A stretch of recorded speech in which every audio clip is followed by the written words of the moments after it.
carry a firearm and discharge your weapon in self-defense, you could face hundreds of thousands of dollars in legal fees and expenses. So carry the protection of CCW Safe, Self-Defense Legal Services membership. Upfront payment of all criminal and civil defense costs with no out-of-pocket for members.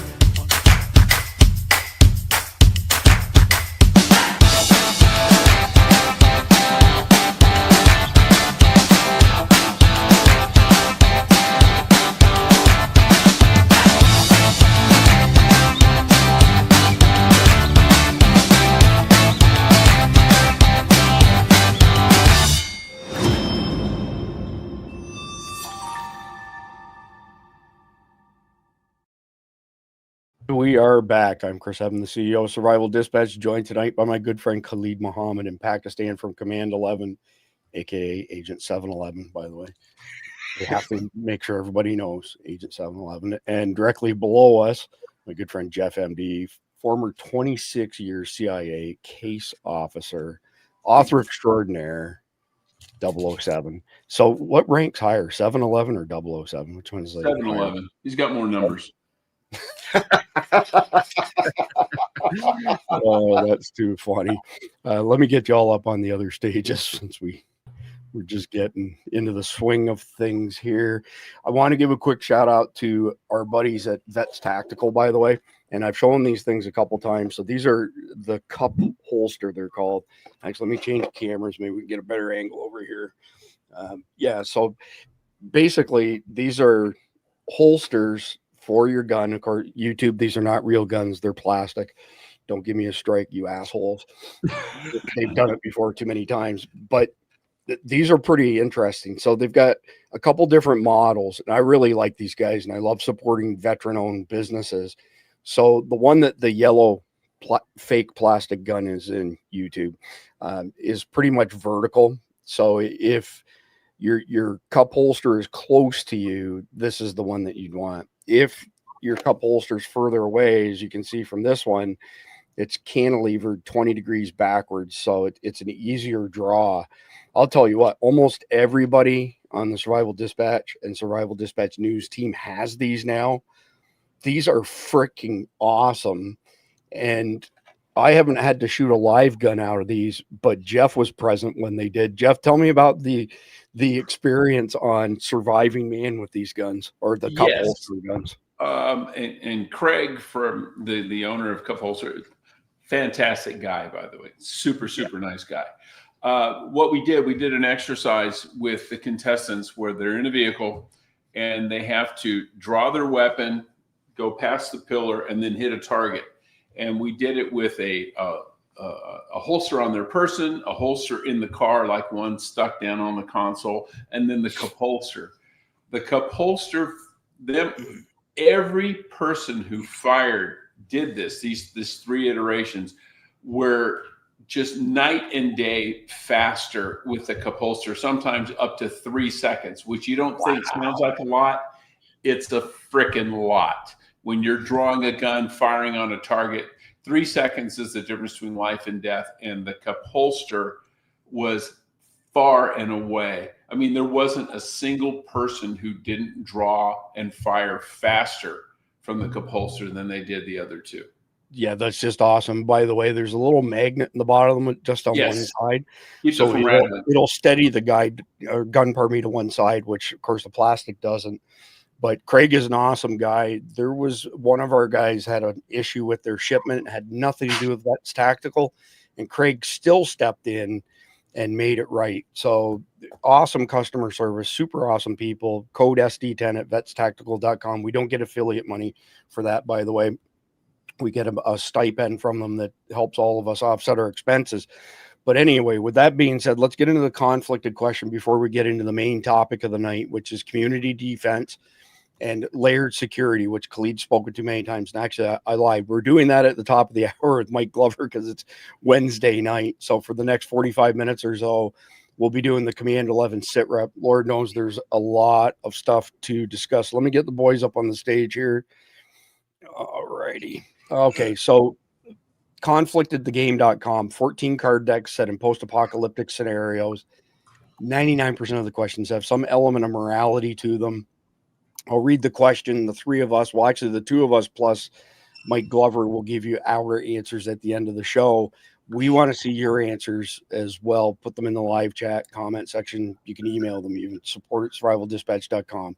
If you were faced with the choice of either taking care of your family or seeking revenge on someone who murdered a loved one, which one would you pick? So that is a very interesting question. That there's this thing called BFE. It's patented by Tweed, means battlefield execution. It might be applicable in tonight's conflicted question. So before we dive into that, before I bring up any, X posts or URLs to show, we have to talk about this abortion that just happened in New York City that we predicted and we knew was coming. Jeff and I might have slightly different opinions, but you're not really friends with somebody if you can't agree to disagree and carry on as friends. My opinion is that we've not had legitimate elections in this country since Woodrow Wilson was installed in 1912. Pete Hegseth says it started actually in the late 1860s after the Civil War. This whole thing with Mamdani was a complete installation, no different than Biden being installed in 2020. And it's going to tear this country apart. The chasm between us and them now, between us, the real Americans, and those other assholes who are fucking up our country, pardon my French, will never be solved. You cannot have two diametrically opposed cultures occupying the same geography without one winning out over the other one. So y'all have heard me say many times that the potential outcomes for this, neither is palatable. One is the balkanization of America, so states or regions breaking off into their own countries, or civil war. Actually, after discussing this with a number of people today, I was wrong. I think it's both. I think what will happen is we will see balkanization of America, and then we will see a fresh civil war of these areas pitted against each other. And no, I'm not promoting that idea. I don't want to see that idea. None of us want to see that idea at all. But I don't see any other way that this gets resolved, unfortunately. If I'm wrong, tell me in the chat section, tell me in the comment section, send me an email, support@survivaldispatch.com, support@survivaldispatch.com. Love to hear it. But I want to kick it off. I'm going to come to you first, Khalid. And here's my opinion, and I mentioned it to Khalid before we came on air.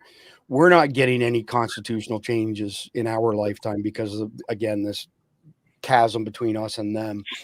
But I think if we were to codify a law that said in order to become any level of elected official in the country, that if you're not a natural born citizen, you're naturalized.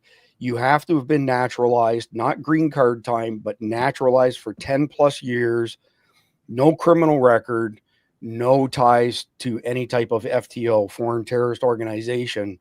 And the next piece of that would be taking the Muslim Brotherhood, CARE, and the rest of them and declaring all of them FTOs.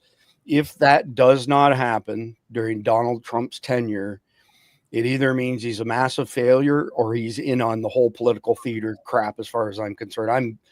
I'm like this far away, a 16th, a 32nd, maybe even a 64th of an inch away from being blackpilled. Khalid, I want to come to you first because you were raised here from a very, very young age for 25 years back in Pakistan. You're coming back here in January. Yeah. What are your thoughts on, naturalized citizens who are tied to things like the Muslim Brotherhood coming in and taking, this is the London model, right? It's the Sadiq Khan model. He's going to just New York City. We've beaten this over the head so many times, Chris. The other, I think it was last week, Tuesday, in our broadcast, that we put out the Muslim Brotherhood memo. It's a 26-page memo that they laid out in 1991, their exact strategy for the U.S. And what they called it was a soft jihad, where they would penetrate into the community, they would penetrate into political activities, and they would slowly start taking over the U.S. with that soft jihad. Now, 2025, 30 years later, we can actually see the results of that. Mamdani being elected. Are you kidding? The governor in Georgia being elected in the runoff. Are you kidding? I'm one of those people that say if you're a naturalized citizen, you're not even qualified to hold office. Period. Because if your name includes something hyphenated American, you're not qualified to run for office. You are either an American or you are not. There's not a dash there. And a lot of my fellow Muslims have a problem with me when I say that, well, we should have the same rights. I'm like, no, you shouldn't. If you do not accept the culture that you are in and call yourself an American, that's the end of the story right there. You are not a Muslim American. You are a Muslim inside yourself. You are either an American or you are not. That's how it is. And for all the years I lived in the US, I never called myself a Pakistani American. I was always an American. That was it. To this day, I still call myself an American. Even though I live in Pakistan, I still say to people, yeah, I'm an American. I grew up there. I'm raised there. Those are my values. That's my culture. That's what I am. And I don't even think naturalized Americans should be allowed to run for office. Well, I don't disagree with you, but I don't see that law being able to be passed. Like I said, there's not going to be any constitutional amendments, but if we have majorities across the board at the federal level, we can absolutely put a law in place that says, if you're naturalized, you have to, for the next 10 years, be clean as a whistle, no ties to terrorist groups before you can even be eligible to run for anything. And, we can get that passed if we do well in the midterms. If we don't, we're done. Yeah, but Chris, there's a problem. I mean, you can't make it just terrorist groups. You've got to make it any kind of radical organization, any group that disagrees with the constitutional values of the United States of America. You cannot be part of. Period. End of story. There should be. I've always been a believer in whoever is going to run for office must go through a security clearance first. Who are you associated with? Who are your friends? What kind of groups do you have membership with? That has to be done before you're even allowed to run for office. That's a law that must be passed. Because if I'm hanging out with people that are part of Antifa, that's not a terror organization, but I'm still against the Constitution of the United States. If I get into office, I bring those thoughts and processes with me to office. Well, when we grew up, our generation, we were lauded. Oh, by the way, you just got us kicked off of Facebook for saying. Yeah, it's been too long since we got kicked off Facebook. Oh, just like clockwork. Fuck you, Mark Zuckerberg, you communist piece of shit.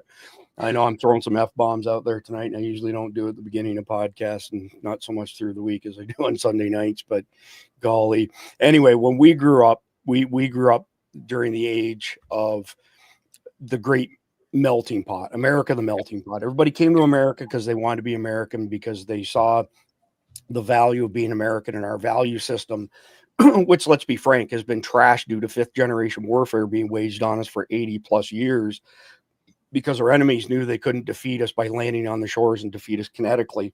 So they had to find a way to divide and conquer us. And you know what? They've divided us, but they haven't conquered us. And again, I only see the one path forward, balkanization, unfortunately, followed by civil war, because there's no other way that I see that we can solve this. And before I go to Jeff, just quickly, my good friend Jason Wilson, very high level political operative, number one comment from people polled last year, and this is a database he's been building since 2015 vis-a-vis political campaigns. I no longer recognize the country that I grew up in. The number one comment. And I could roll for ages. Jeff, your thoughts on the election in New York City, consequences, and going forward? Okay, unlike you guys, I'm not surprised at all, because New York is a freaking communist bastion. They're 20% Republican, and New York Republicans aren't like regular Republicans. They're rhinos at best. 80% of the people who voted for Ma'am Dammy are immigrated to New York City inside the past 5 years. Okay. Yeah. 80% of his voters. That's fine, but it doesn't matter. It really doesn't matter, because it doesn't matter because the election was fixed. If they're U.S. citizens, and some of the most patriotic people you will ever, just stop shaking your head for a second. Some of the most patriotic people you will ever meet are people who grew up in Eastern Europe under socialism, under communism. They come here because they try to get away from it. And they're some of the most patriotic, God-fearing, America-loving people you will ever know. And I've worked with some. They're great people. And they warn us because they say, you guys are stupid. You're not learning the lessons that we learned the hard way. But the fact that Mamdani got elected in New York City when 93% of the people either voted for Mamdani or Cuomo. Yeah. Tweedledee and Tweedledum. Okay, that tells you New York is full of stupid people. Stupid people elect other stupid people. I don't think it was fixed at all. I think they're morons. And and I have a niece who lives there, and she's like, oh my God, I can't believe this is happening. She's one of the few Republicans there. But why do you expect stupid people to make rational decisions? I don't, and I'm not surprised. Well, and they didn't. They elected Mamdani. Well, I don't think they did. I think absolutely do not think they did. Here's another example today. I guarantee you they did. Oh, Check yeah, the ballots were fucked up. I get that. Arrived in New York City 2 days ago. I'm not a U.S. citizen or even a resident. I was able to get in and vote early. All that they needed was an address, so I gave them one. Voted for me and Dammy. Let's go New York. Yeah. Okay. This was another fraudulent election, and it goes much bigger than people coming into the country a few days ago. 40% of the votes were fraudulent. The Democrats still won. Yeah. They had 93%. They're the ones who cheated. It doesn't matter. They didn't cheat 93%.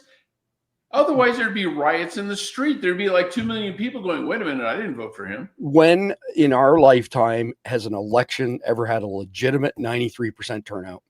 Never. I'm not saying 93% turnout. I'm saying 93% of the people who voted for either Cuomo or Mamdani.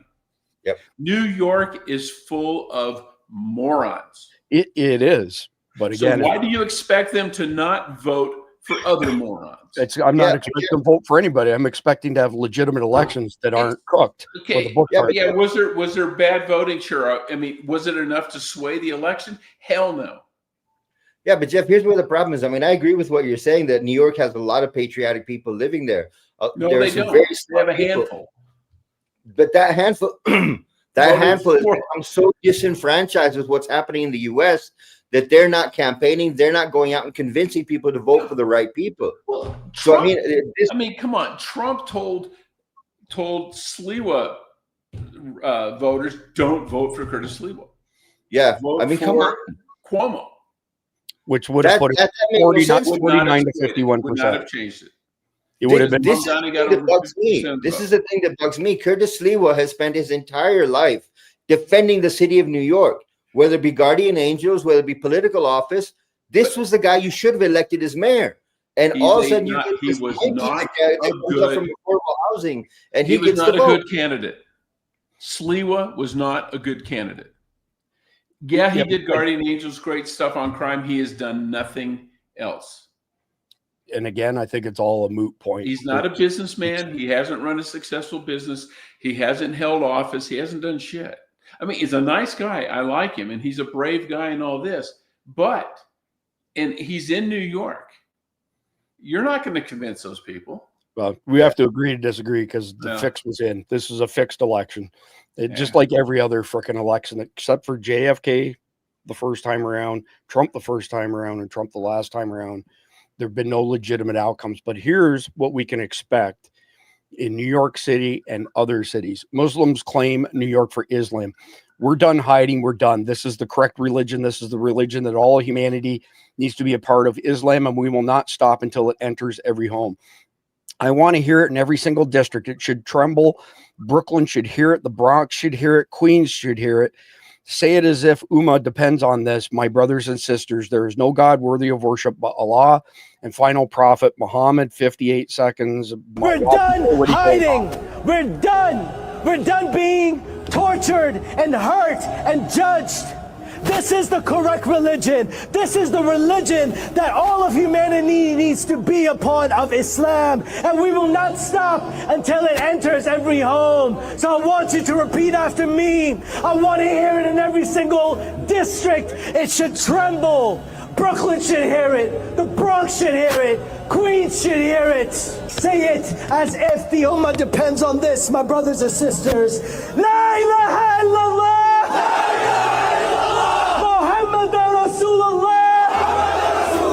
There is no God worthy of worship except Allah, the God of Jesus, the God of Moses, the God of Abraham, and the God of the last and final prophet Muhammad sallallahu alayhi wasallam. Again, I don't promote violence. I don't want to see violence. There's no way that this ends with those motherfuckers in our country without a violent confrontation. There's no fucking way that it happens. And yes, I'm dropping F-bombs. I'm fucking pissed off about this. We've watched what's happening in Europe. We've been saying for years that's a harbinger of things to come here. Here it is. There is no way to solve these pieces of shit except for to deal with it with force. Period. Yep. Full stop. They are going to force our hand.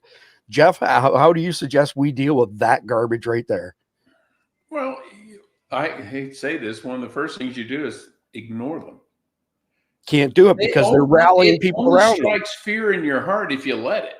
I mean, they're not, if they're coming into your house to say you got to have a Quran on your coffee table, and you say you put a bullet in them, you say, yeah, no, I don't. But every religion has people in it who say this stuff. How many Christians have said you're going to burn in hell unless you accept Christ as your Savior per the rules of my church? I have had conversations with Baptists who are good friends of mine who said, if you don't accept Christ the way we preach it, you're burning in hell. And I'm like, okay, so Episcopalians, Catholics, all these people are going to hell because they're not Baptists? He goes, yes, absolutely. Okay. When did they ever threaten? When did they ever threaten us? No. Am I going to let them rule my life? No, I'm just going to laugh at them and move on. When did they ever threaten us like these cocksuckers? When did they threaten us? When did they threaten to kinetically overthrow the government? Well, they're not. Well, be careful what the guy said. He didn't say that. But if they cross that line, then you kinetically keep them from overthrowing the government. They cross it on a daily line. There's so many radical imams out there calling for the destruction of America. This is a baby boomer Gen X disagreement is what it boils down to. Because we see the world through a different lens. You judge people on actions, not on words. When somebody issues a threat and tells you who they are, you have to take stock of what they're telling you and accept them for what they're telling you. If someone just says something, you don't shoot them. Yeah, but Jeff, people when they tell you who they are. Let me show you the other side of this. We live in a Muslim country. I mean, for the past 25 years, I've lived in a Muslim country. And we followed that mentality of, okay, ignore them. And by ignoring them, they got more bold. And now we're fighting the Taliban on our streets. We are actually carrying weapons and fighting that Taliban, that mentality that says, I'm an infidel. But you cannot shoot people because they say things you don't like. I'm not saying, that's how Charlie Kirk got killed. Somebody shot him because he said something they didn't like. And every rule you put out to go after them, it can turn around and use on you. They can be arrested for issuing threats. Extremist group. Well, they can party point in the extremist.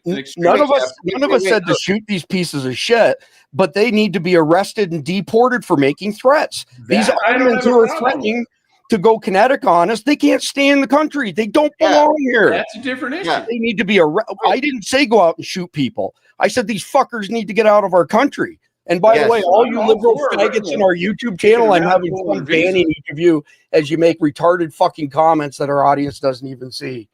Sorry, go ahead, Jeff. The problem is that we have been tolerating this since the 1980s. When I was a kid in the U.S., we wouldn't dare talk like this. We wouldn't dare talk like this. We were inside of our mosques. We were practicing our religion, and that's where our religion existed. It existed in our homes. We didn't bring it out in the streets. We did not come out and tell people you need to become a Muslim or you're going to die. That was not the conversation we had. But slowly and surely, Muslim Brotherhood has infiltrated, radicalized, politicalized those Muslims that were messed up in the head, that were jihadis, that were radicals, and supported this mentality. My point to you is not that we should go out and shoot people. But if we take Pakistan as an example, we started out the same way. Pakistan was created as a liberal country. Religion was not a basis of the creation of Pakistan. But because these imams over the last 70 years have slowly gained power, became more radicalized. Now we have protests on our streets that even if you're a practicing Muslim like me, I'm an infidel to them because I don't walk like they do. I don't dress like they do. I don't talk like they do. So I'm a target to them. So what have I done? I put a weapon on my hip. And I said, okay, if I'm a target, come get it. That's fine. And that's where America's headed right now. And we've been screaming this for a while, that this mentality that Muslim Brotherhood has brought to the U.S. and everyone has ignored it for so long. They have created a power base. I am all for identifying the Muslim Brotherhood as an international terrorist organization and banning them and then kicking people out. I have no problem with that. If someone is a guest in our country and railing against our country, kick their asses out. I have no problem with that at all. We can agree on that. But if you've got an American citizen who happens to be Muslim and or Christian or anything else, and he spouts off that my religion is the only religion and you're going to burn in hell if you don't go my way, okay, you can't just kick everybody out of the country, especially if they're freaking. That's a different point of view. Nobody's saying that. We're talking about these radical imams counseling Muslims to attack us. People are saying overthrow the government, install Sharia law, install Islam, do this. That's a threat. To me, that's a terror organization. Because my point of view, the guy that comes to you and preaches and says, like, if I come to your house, Jeff, and say, Jeff, I'm a Muslim. You should become a Muslim. It's a great idea. It's a good religion. And I leave the conversation at that. Right. That's evangelism. That's not violence. What you're seeing right now on the streets inside of the United States is radicalism. It is radicalism empowered by a society that said, we need to be politically correct. We cannot say, no, you're wrong. No, we cannot deport you. Pam Bondi had 5-6 months to review Mamdani's immigration papers and deport that bastard from the country. She didn't do it, and she could have easily done it. Well, I don't know what's in his immigration papers, so I can't say. What were the problems with his immigration papers, Khalid? I saw it, but I don't recall. He lied on his papers. He lied on his papers to get into the country. And Pam Bondi had that case on her table. She did not touch it. He's now the mayor of New York. He now has access to the NYPD's counterterrorism database, which is a huge problem. That counterterrorism database being in the hands of a radical like him, you are talking about people being taken off the list because he says so.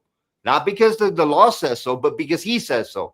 The commissioner of the NYPD is answerable to the mayor. Anyway, I really am having fun kicking out the liberals from our YouTube channel.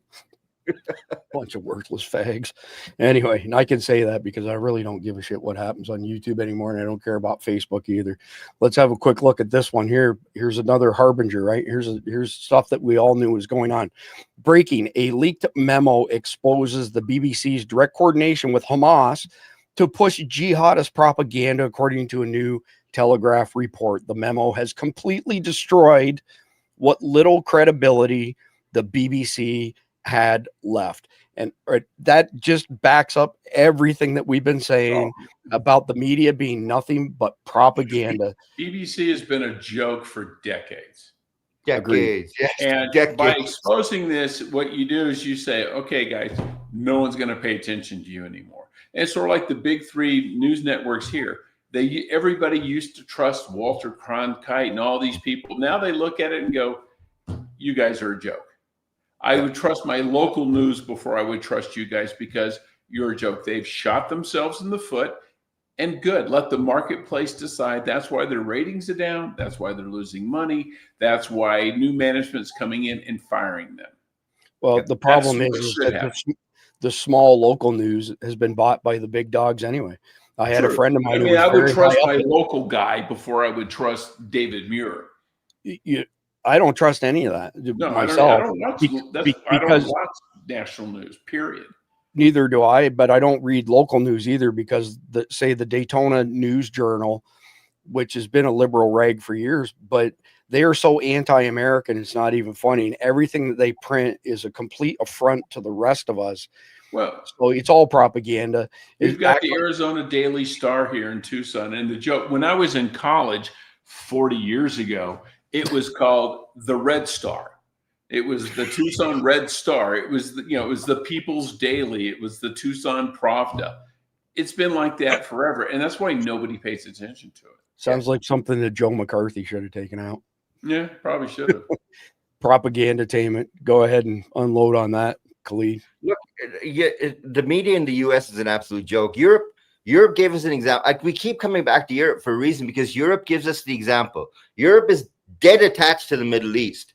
When you see what's happening in Europe and you look at it from the point of view, okay, we have the same cultural values as the Europeans do. We have the same ideology the Europeans do.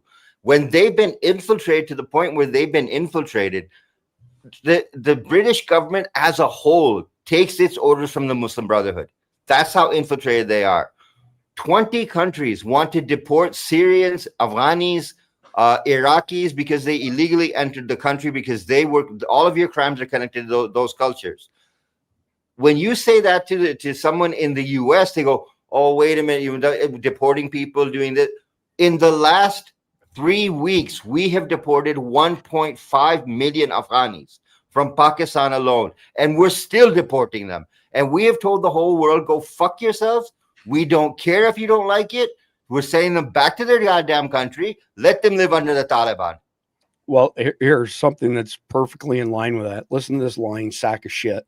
Mandani outright lies in post-election interview, says Trump has cut SNAP benefits when they've been disrupted completely by Senate Democrats refusing to reopen the government. There was nothing done by Trump, but these are lying sacks of shit. And I would love to wipe this clown's smug smile off of his face. This stuff makes me angry, in case you didn't know. You said that President Trump was watching you last night. It appears that he was watching you. And it also appears that he and other Republicans are trying to make you the poster boy of the Democratic Party. Mike Johnson, Speaker of the House, calls you a true extremist and a Marxist.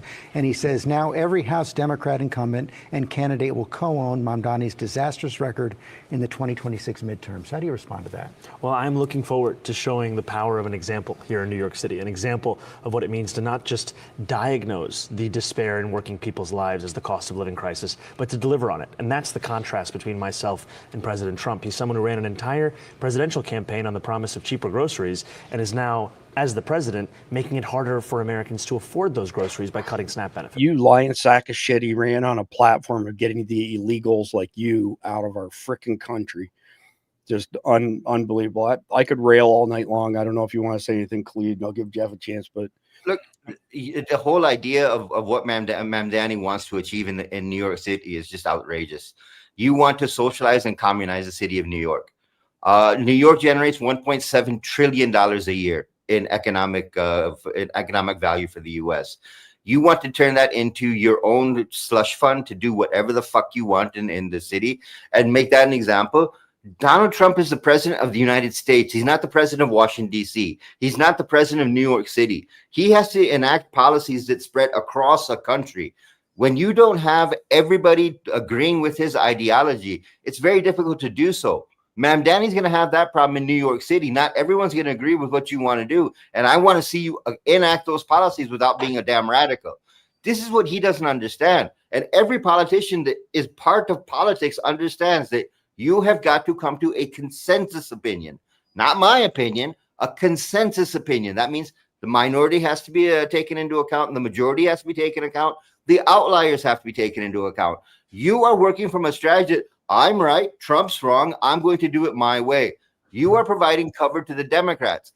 Tomorrow, the Democrats are going to wage war on Washington, D.C. and demand Trump be removed from office. You are acting like a third world country right now.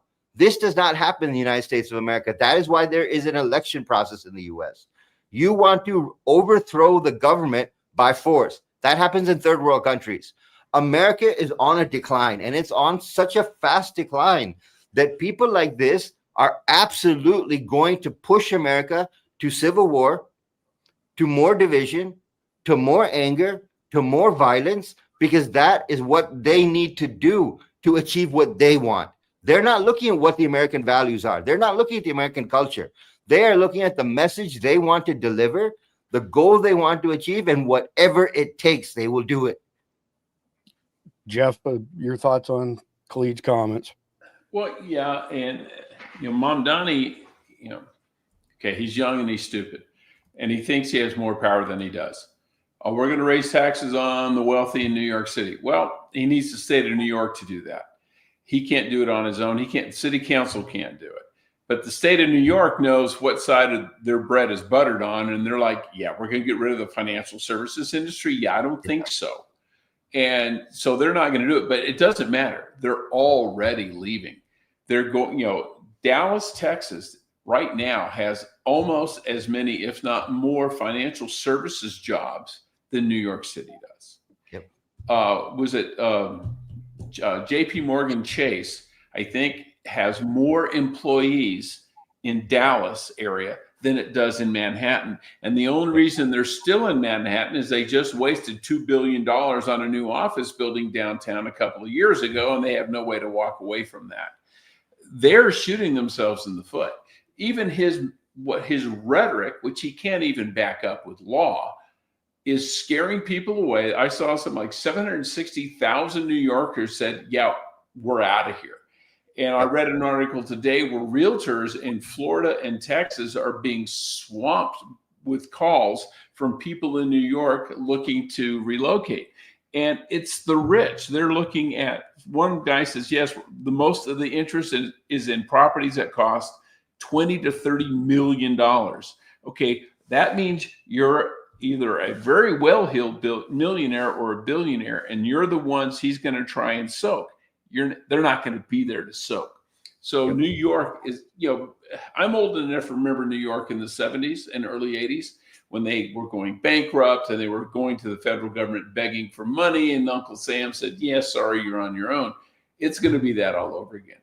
Detroit in the 40s and 50s was a booming city. It had the auto industry, but they killed the goose that laid the golden egg. And the auto industry, like the financial industry in New York, said, yeah, we'll go somewhere else. So they started opening up factories in Texas and in Alabama and in Tennessee. And all of a sudden, Detroit became a shell. Well, and then you had race riots and they burned everything to the ground. New York could do that too.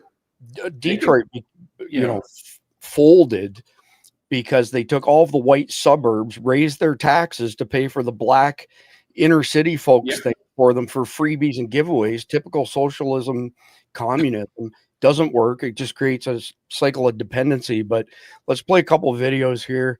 This is the asswipe here calling on Donald Trump, incoming mayor. Zoran Mamdani publicly vows to resist deportation efforts, telling President Trump, you will have to get through all of us. So Donald Trump, since I know you're watching, I have 4 words for you. Turn the volume up.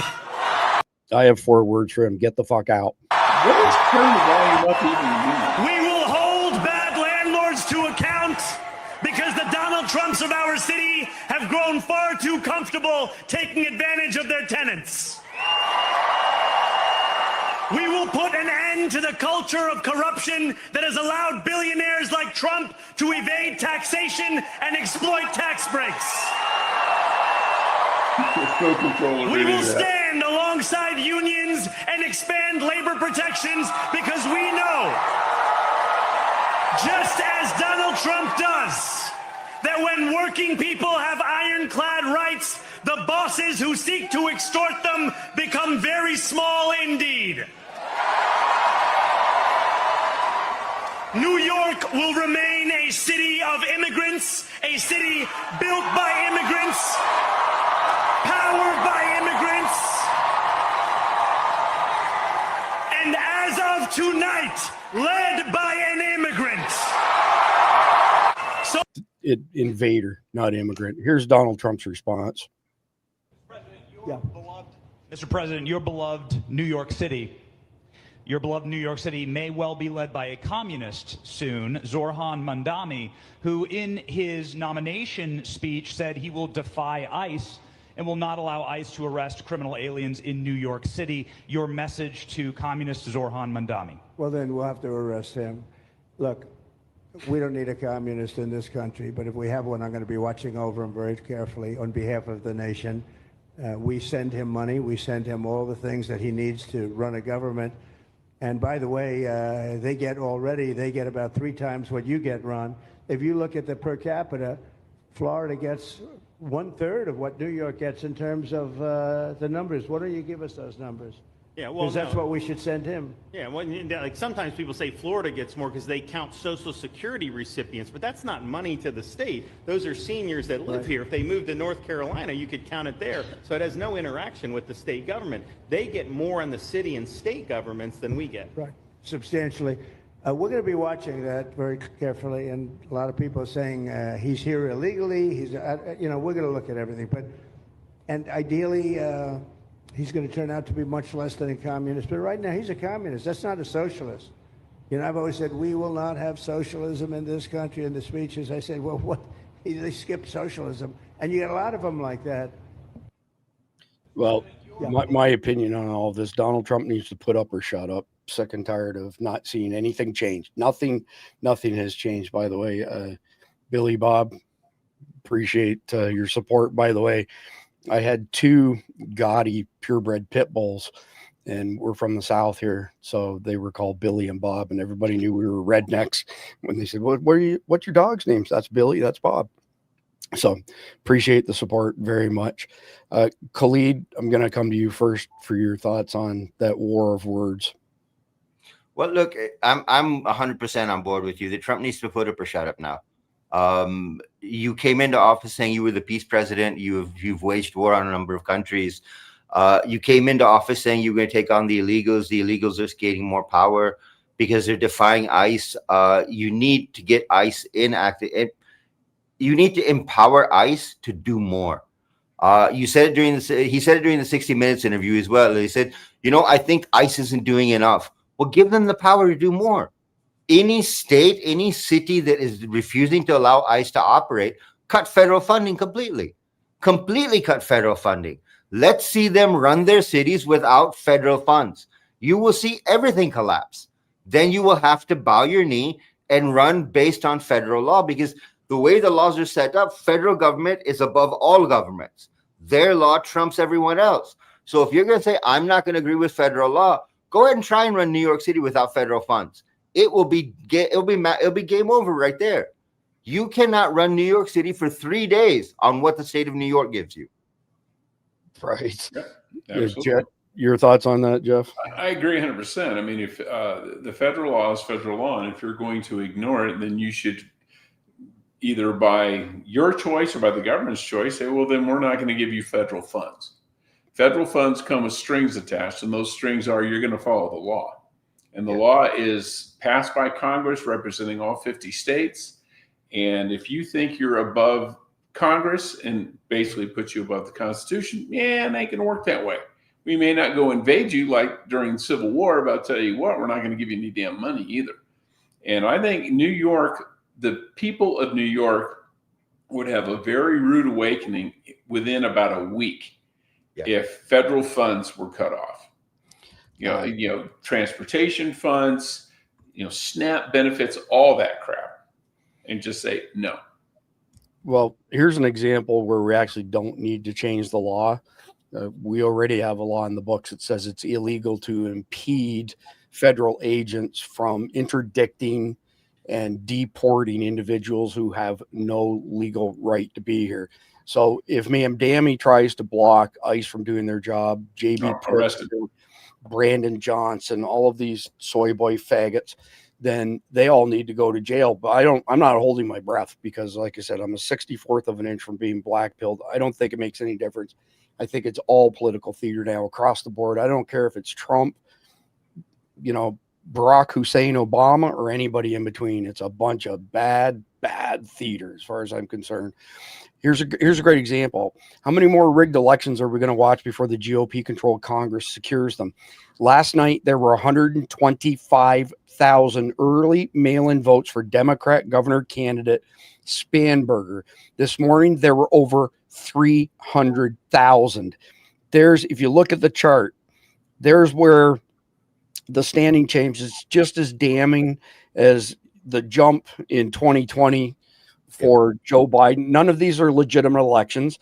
The guy who's the AG is Jay Johnson, who fantasized about killing the current AG's kids, nobody voted for these clowns en masse. They cheat. That's 300,000 bullshit votes.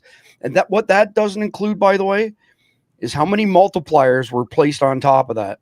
Because I'm telling you right now, the way that the software was written by Smartmatic and the Venezuelans is that a vote comes in for candidate X. The machine flips it to candidate Y and then asks the operator, what multiplier do you want to put on the number? 10, 50, 100? So you're flipping a vote and then you're multiplying it before you send it off to the aggregator. That's the way the software is written. And that's from first-hand intel from our good friend Jeff O'Donnell. So anyway, moving on from there. Next one up speaks to this as well. You want to know who's paying for these stolen elections? This fag and his father. You know, Alex Soros and his father, you know, these two guys have pumped billions of dollars. And he says, oh, but this is the American dream now continues. So let's pivot to foreign money polluting the process, Khalid. This is abhorrent, absolutely abhorrent that these assholes are funding the destruction of our country and they laugh about it and think it's funny.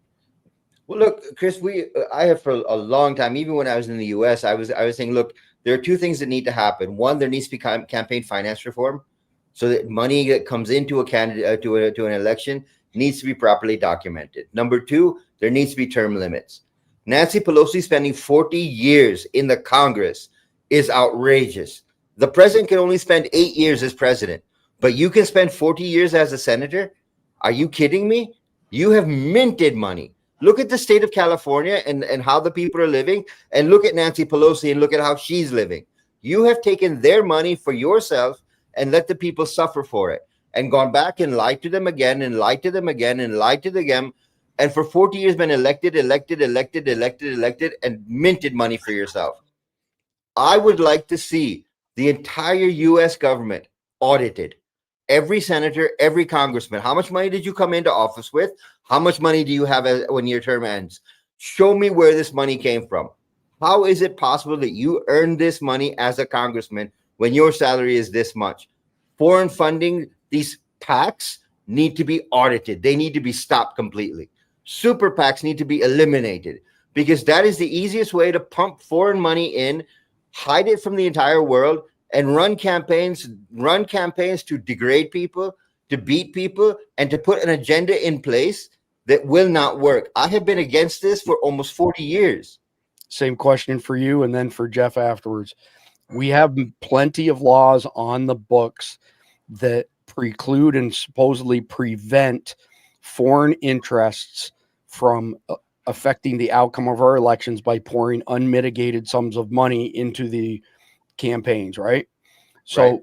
My question is why hasn't anybody had their feet held to the fire over that practice that's been going on for years? Well, I'll put it really easy for you. When I'm the one benefiting from it, why am I going to let my feet be put in the fire? When I am the person making the money from the PAC, from that foreign money coming in, why would I stop it? I'm becoming a millionaire because of that money coming in. So why would I stop it? Yeah. Past year, we've held slim majorities across the board. You know, as far as Congress and the president's concerned, why haven't we done anything? Why not? Jeff, I'll tell you why. Both sides do it. Bingo. Yep. Dems do it more than Republicans, but both sides do it. Two different sides of the same coin. They don't want you knowing where their money comes from. And one of the, you want to bribe a congressman, okay, the Fernandez, or what was the guy, Bob, what's his name, from New Jersey, who went to prison. Okay, he's one example, but he's the outlier. Yeah. Most of them never get caught. Nope. They either get a stock tip, someone says, here, buy Intel. Okay, because it's going to go up. They do that. That's Nancy Pelosi's thing. That's also Abigail Spanberger's thing. She's on the Defense Appropriations Committee, and she makes $7 million off of trading defense stocks. Okay, right. How is that legal? But the other one, the easiest one, book deals.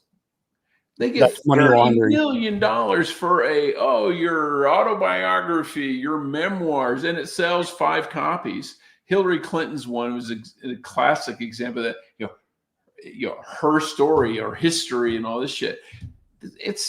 And why do those publishers keep giving mediocre politicians multi-million-dollar book deals when the books never break even?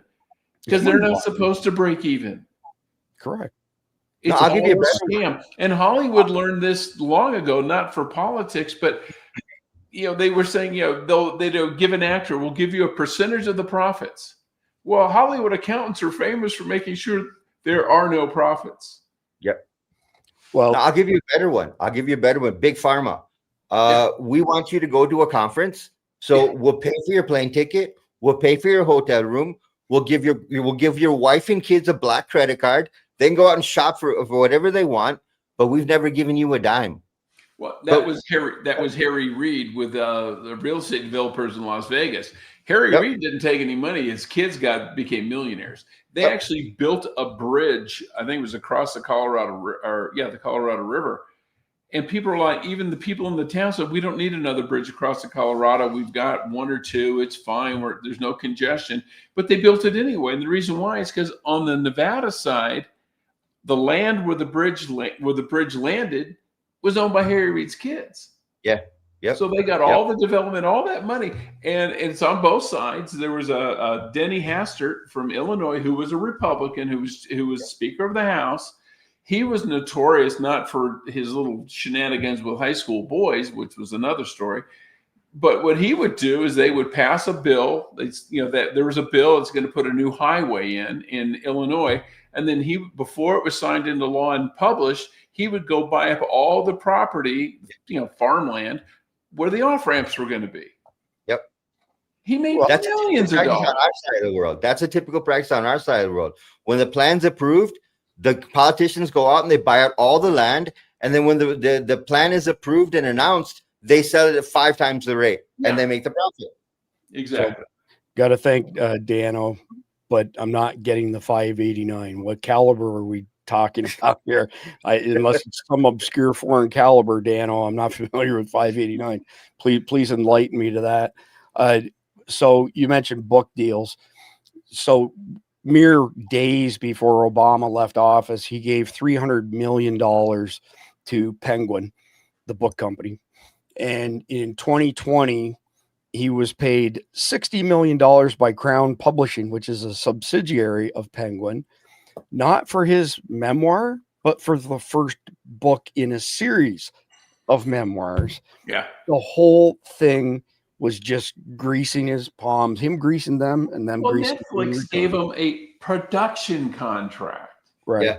What does Barack and Michelle Obama know about producing movies or TV content? Absolutely nothing. I would argue the exact opposite. They're professional actors. Well, this is they know true. a lot about it, but they don't know anything about production, though. Fair enough. When he was in Chicago, he got a sweetheart deal by a guy named, I want to say Resnick, or he was a developer in Chicago. Sold him the vacant lot next to his house, and the lot should have gone for a couple $100,000. He got it for like $2,000 or something like that. And there was, it just wasn't really developable. So he wanted to buy it. So we gave it to him for nothing. It's just a kickback. It's just a bribe. I forgot to mention earlier tonight, by the way, Randy's not with us tonight because he's sick. He's under the weather. So we're hoping that he recovers quickly. So speaking of Obama, it looks like Trayvon Martin out, Ma'am Dammy in. If Barack Hussein Obama had a son, it would be a commie Mamdani. They're both Muslim. They're both communists. They both hate Americans. Yeah. We need to, who said, I think it was Randy actually, where there's real Americans and there ain't real Americans. So on our side of the equation, real Americans. Their side of the equation, not real Americans. Next one up. The Democratic Party is morphing into an Islamic socialist party precisely as the Muslim Brotherhood planned. We got to pivot back to this, Clede, because you spoke at length on the Muslim Brotherhood. Lay it out in you know, the Cliff Notes version for people who don't understand or aren't aware of what the Muslim Brotherhood has done. 1991, the Muslim Brotherhood got together and they wrote a manifesto. Any group that writes a manifesto is something you need to pay attention to. That manifesto declared the rules and regulations on how they were going to carry out a soft jihad. Soft jihad meaning propaganda, very quietly moving into your communities, very quietly taking over power, taking over properties so that they could build a power base in the U.S. From 1991 until 2020, the Muslim Brotherhood went and bought every mosque, every Islamic school of teaching, created their own community centers where they were using those community centers to convince people that their way of thinking was the right way of thinking. And what did they do? They did not talk about radicalization. They said, we want a fair and just system. We want a system where everyone is judged equally, where everyone has the same benefits. They took socialism and softened it. By softening it, they got people to believe what they were looking for was right. What did that do? It gave them a power base inside of white America. White America being the Democrats that were saying, well, we want socialism, and these guys are saying the same thing we wanted. Muslim Brotherhood hid their agenda underneath that cover. What they did was, once we take power, then we will bring our real agenda out. Then we will bring Sharia law. We will bring Islamic values. We will bring this. This is all written in their 36-page manifesto, but no one reads it. The problem I have with the American public is when you are talking about banning an organization, understand why you want them banned. It is not because they started radicalization 2 years ago. They started in 1991. Since 91, they've been doing this in your communities, and you have not been paying attention. That is why earlier I said, when you tolerate this, when you allow that soft power to keep growing, at the end of the day, that soft power becomes a violent power, because their goal is not to assimilate, it is to conquer. And that's what's happening now. Muslim Brotherhood is inside of your State Department. They will never be declared an FTO. Never. They are inside your Congress. They're inside your Senate. Just look at the fact that Senator Johnson refuses to bring the bill to the floor to stop funding the Taliban. Why? Why? Are you saying that you want to continue funding the Taliban so the behavior that is going on in Afghanistan continues to affect people around the world while you make speeches about how it's wrong, how human rights are being violated? You're the one controlling the purse strings. Stop paying them. It's the same argument I make about New York City. When you take away the money, you will see exactly what they're capable of doing, what they're not capable of doing. The problem with Muslim Brotherhood is they have infiltrated. Part of that soft jihad was marry influential, wealthy people. It's written in their document. Government servants, high-ranking officials, wealthy people, marry into those families. So once you're in the family, you have more control. The top Muslim Brotherhood lobbyist in the US is married to the key member of the State Department that is responsible for Syria. Can you have more control than that? So Mike Glover's backstage. Jeff, I want to get your quick comments on Muslim Brotherhood, and then we're going to pivot into the main topic. Well, Khalid's right. The Muslim Brotherhood has been, well, for lack of a better term, evil for decades, pushing 100 years now. And everywhere they've gone, they've created misery and mayhem. And that's why so many countries in the Middle East have outlawed them, because they destabilize their societies. And whether you're a wealthy Muslim country or a poor Muslim country, you don't want societal disruption. And that's all the Muslim Brotherhood brings. I mean, ask the Egyptians. What's the sticking point on getting them declared a foreign terrorist organization? In your opinion, why has that not happened? I think people are so afraid of being labeled Islamophobic. Yep. And that they don't want to do it. And it's like, you know, when I think was it Suleiman the Magnificent, I think it was him who went after Constantinople. And it's like, if it were today, we would have the people inside of Constantinople saying, whoa, whoa, whoa, you can't call them invaders. Okay, they've invaded your country and they're laying siege to your city. No, that would be Islamophobic. Dude, they're trying to kill you. Yep. Says that's a mouthful right there. All right, Jeff, I appreciate your time tonight. We'll see you back tomorrow night for the next episode. See you guys. Say hi to Jeff, Mike Glover for me. Will do. Hey, Mike, Jeff MD says hello. He literally just said 30 seconds ago, tell Mike I said hello. So anyway, appreciate you joining. Appreciate you joining us, Mike. I mean, tonight's another one of these great topics for you. So I just want to lay the groundwork here, and then I'm going to come to you and then Khalid right away. So tonight we're talking post 9/11 2.0. This is another episode in our long war series. So complex coordinated attacks have happened to 10 to 15 tier 2 American cities. And now all of the follow-on attacks are happening. Tonight's topic is community defense and how layered security and perimeter control can protect communities from external threats. So right now we face unprecedented threats from terrorist networks who've all joined together to plan complex coordinated attacks and leverage their sleeper cells, which, depending on whose numbers you want to believe, is hundreds of thousands or potentially even millions of jihadis that Joe Biden and Mayorkas led into the country. Obama, really. And there's this concept, though, of layered security that Mike and Cleet are both extremely well versed on. So protective rings around protecting your neighborhood so that you have early warning stuff, you have outer ring detection so that if the bad guys get to the inner ring, everybody's well prepared for them. An element of surprise is probably the most important thing in any type of attack, but it's also predicated in this context of people like yourself and your neighbors recognizing outsiders and sharing that information in such a way that it's not, the boy who cried wolf too many times, or it's not false information, let's say. So with that being said, Mike, I want to come to you.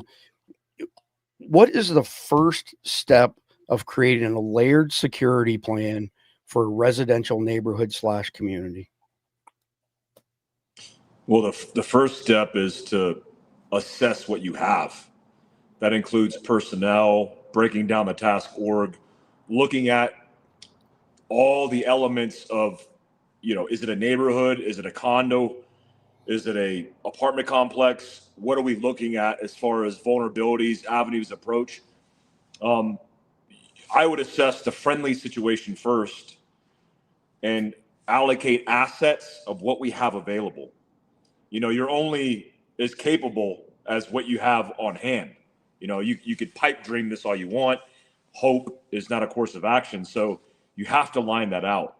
And then after you line that out, you have a conversation with the people that are invested.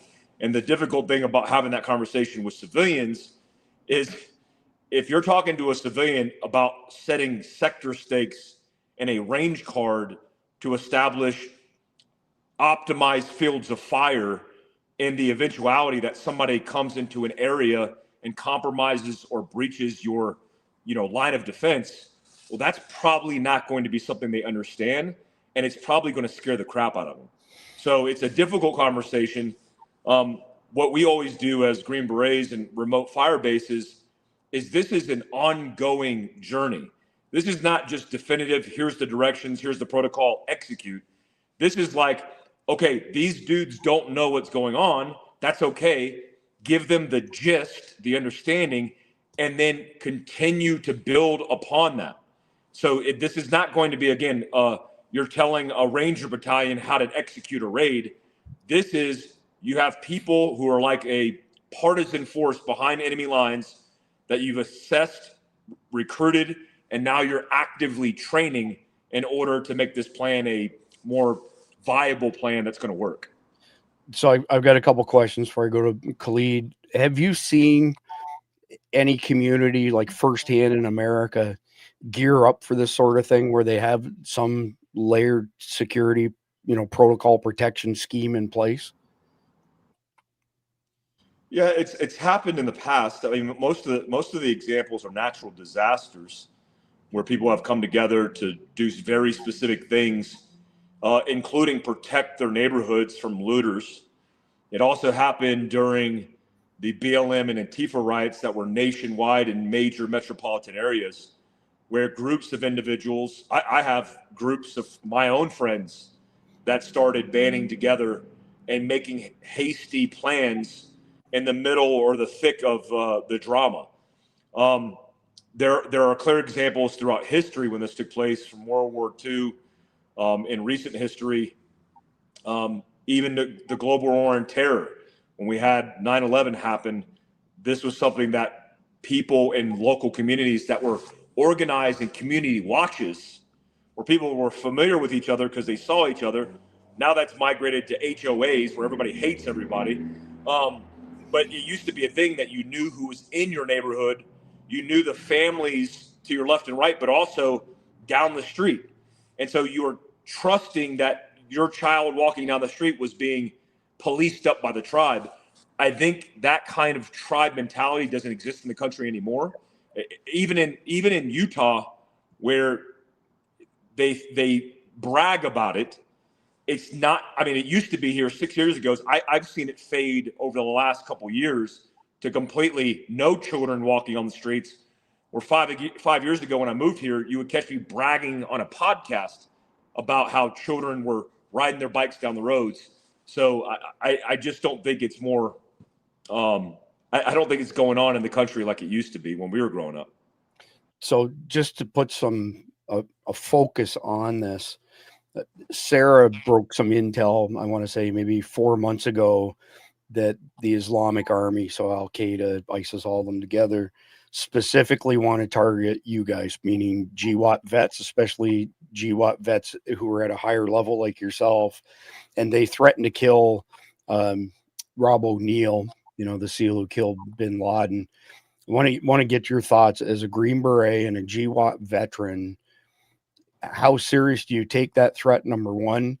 And number two, amongst your peers in the veterans community, how much concern is there over that threat? Well, I think there's not a lot of concern, but there should be.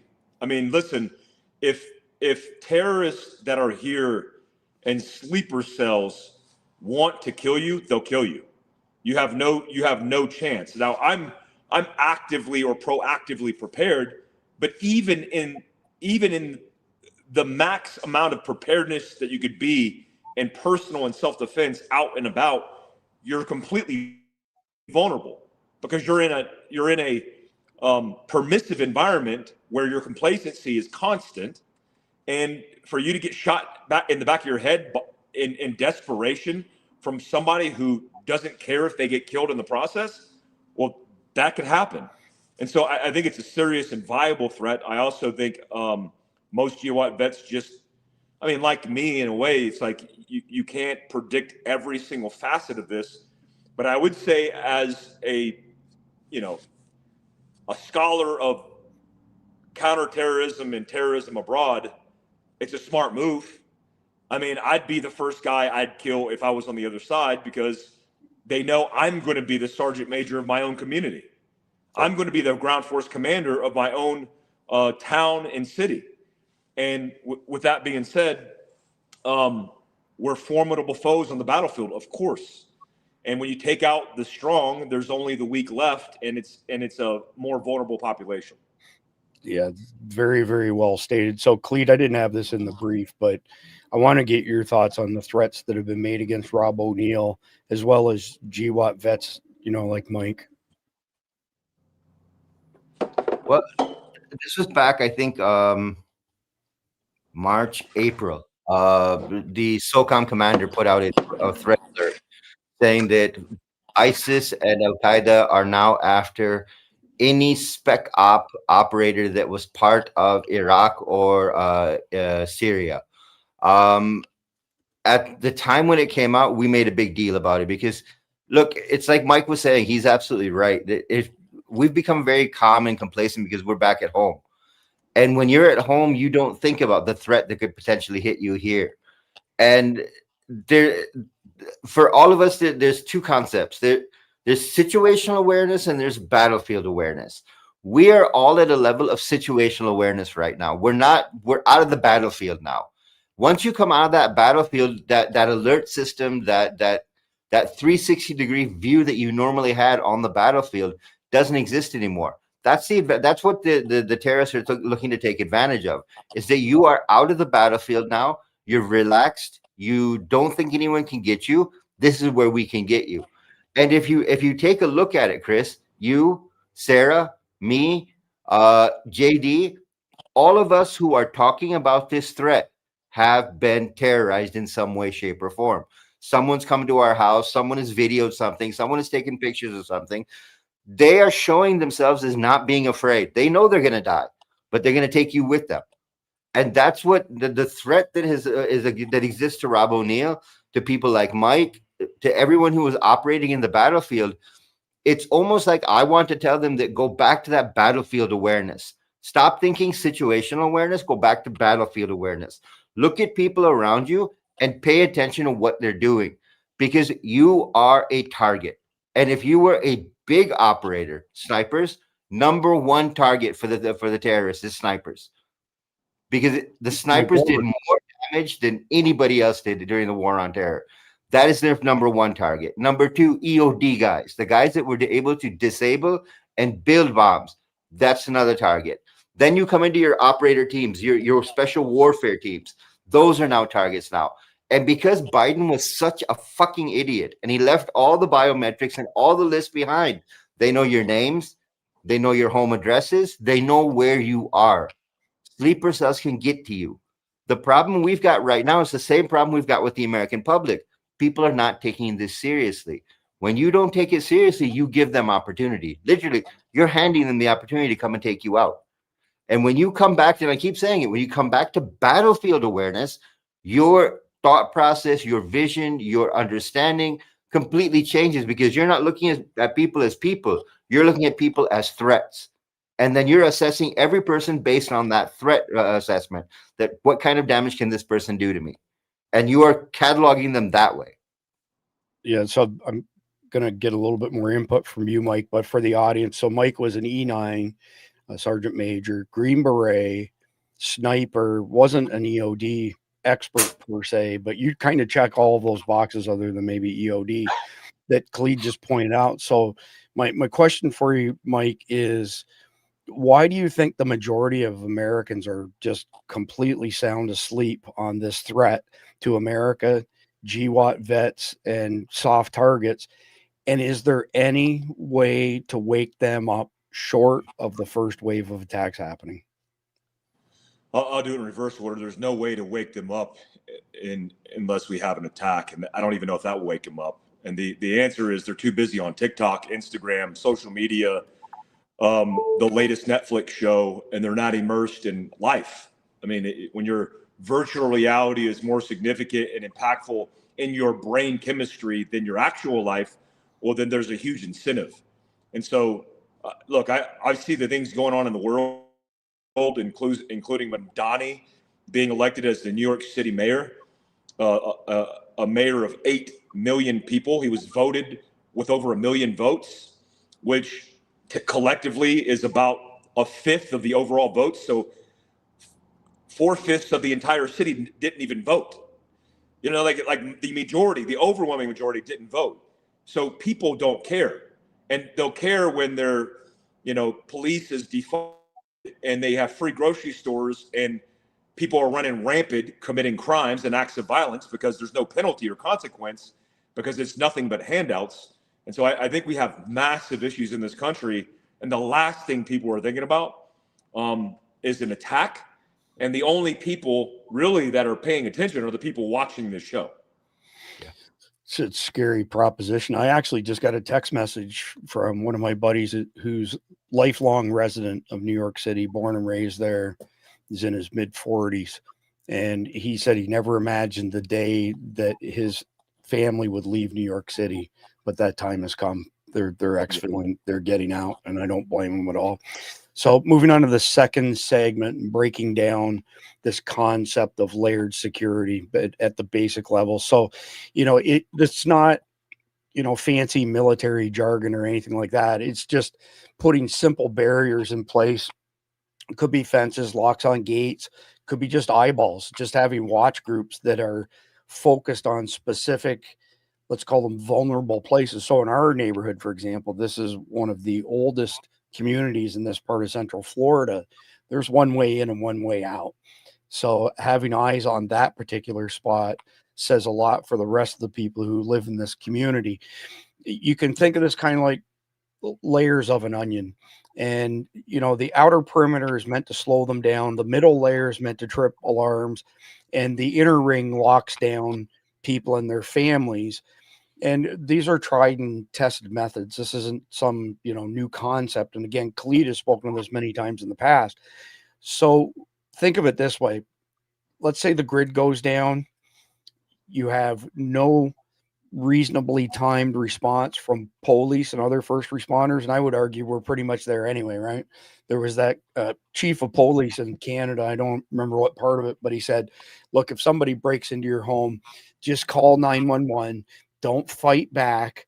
Let us show up to handle it. Well, the average response time, I did a little bit of reading after that in Canada, is 12 to 15 minutes.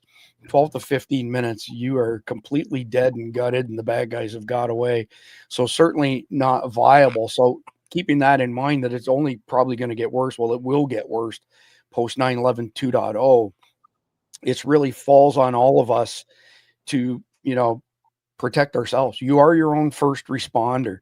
So, Mike, without giving away any, advantage that you have, what's an example of a layer of defense? Let's start at the perimeter, a layer of defense that you've deployed or somebody is deployed, and that's easy to deploy. That's not a big, heavy lift for the average person. I think I'll mention two things. One that we really didn't have available, which is drones.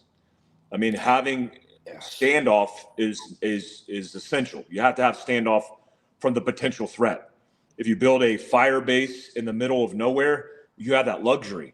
When most places in America, you don't have that luxury to build things from scratch. It is what it is.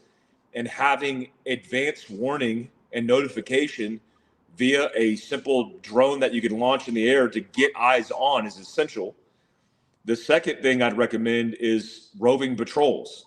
You're never going to be secure by building a castle and locking the doors. Because if you don't understand what's going on outside of those castle walls, there could be a mob building a bridge over your moat.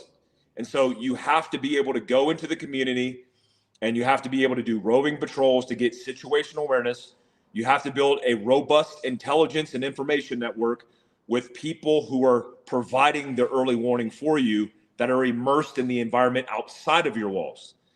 That wouldn't be just a trusted human source, because you always have to question that information. But that's why you do multi-layers like you're talking about. Before I go to Cleet for the next question, just for the benefit of our viewers who aren't familiar with some military terminology, just explain what a fire base is, please. So I learned how to do fire bases in the Special Forces qualification course based off of a manual, which I still have. I have two of those manuals. They're allegedly $500 to $1,000 online. Wow. I thought about just printing it off and just selling it to everybody on my Patreon because it's open source information. You could download the PDF, but it's based off of Vietnam defense in the middle of Triple Canopy in Vietnam at Special Forces fire bases.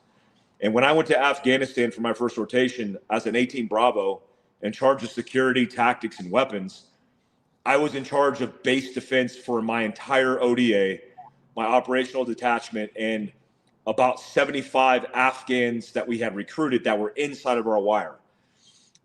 When I was given that responsibility, it was a conundrum, and it was very difficult for me who had no experience. That manual for me helped.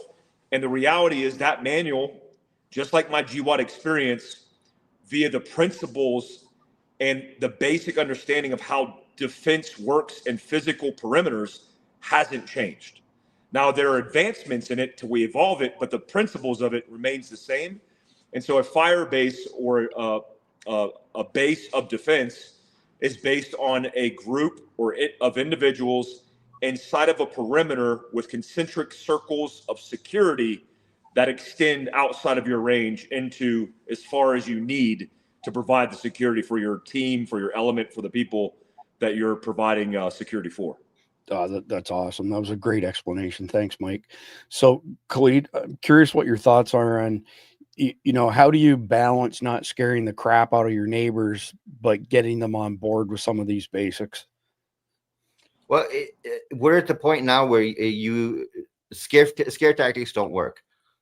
You've got to give them a reason to want to do it from the point of view of, it's just something that helps community.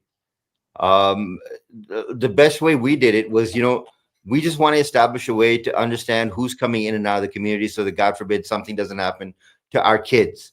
And using the kid base is a great way to start building a community action group. So what you do is, if your neighborhood is all of 7 or 8 blocks, right? You start building 2 or 3 circles around the perimeter, around the edges to begin with. What you want on the perimeter is not armed response. You want the gossip girls, the ones that are watching everybody and talking about everything and telling you what's going on. That's your best intelligence source.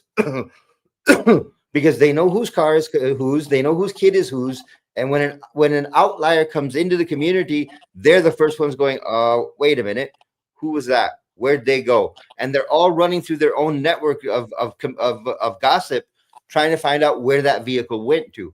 Whose house did it stop at? How long were they there? How many people got out of the car? So that's your first tier, is your intelligence gathering. Then you move into a second tier, which is your defense layer. Those are people that you either have GWAT experience or law enforcement experience. People that understand that how you defend an area. That defense starts with putting up barriers, putting up blocks, and then you turn around and then the next layer is weapons.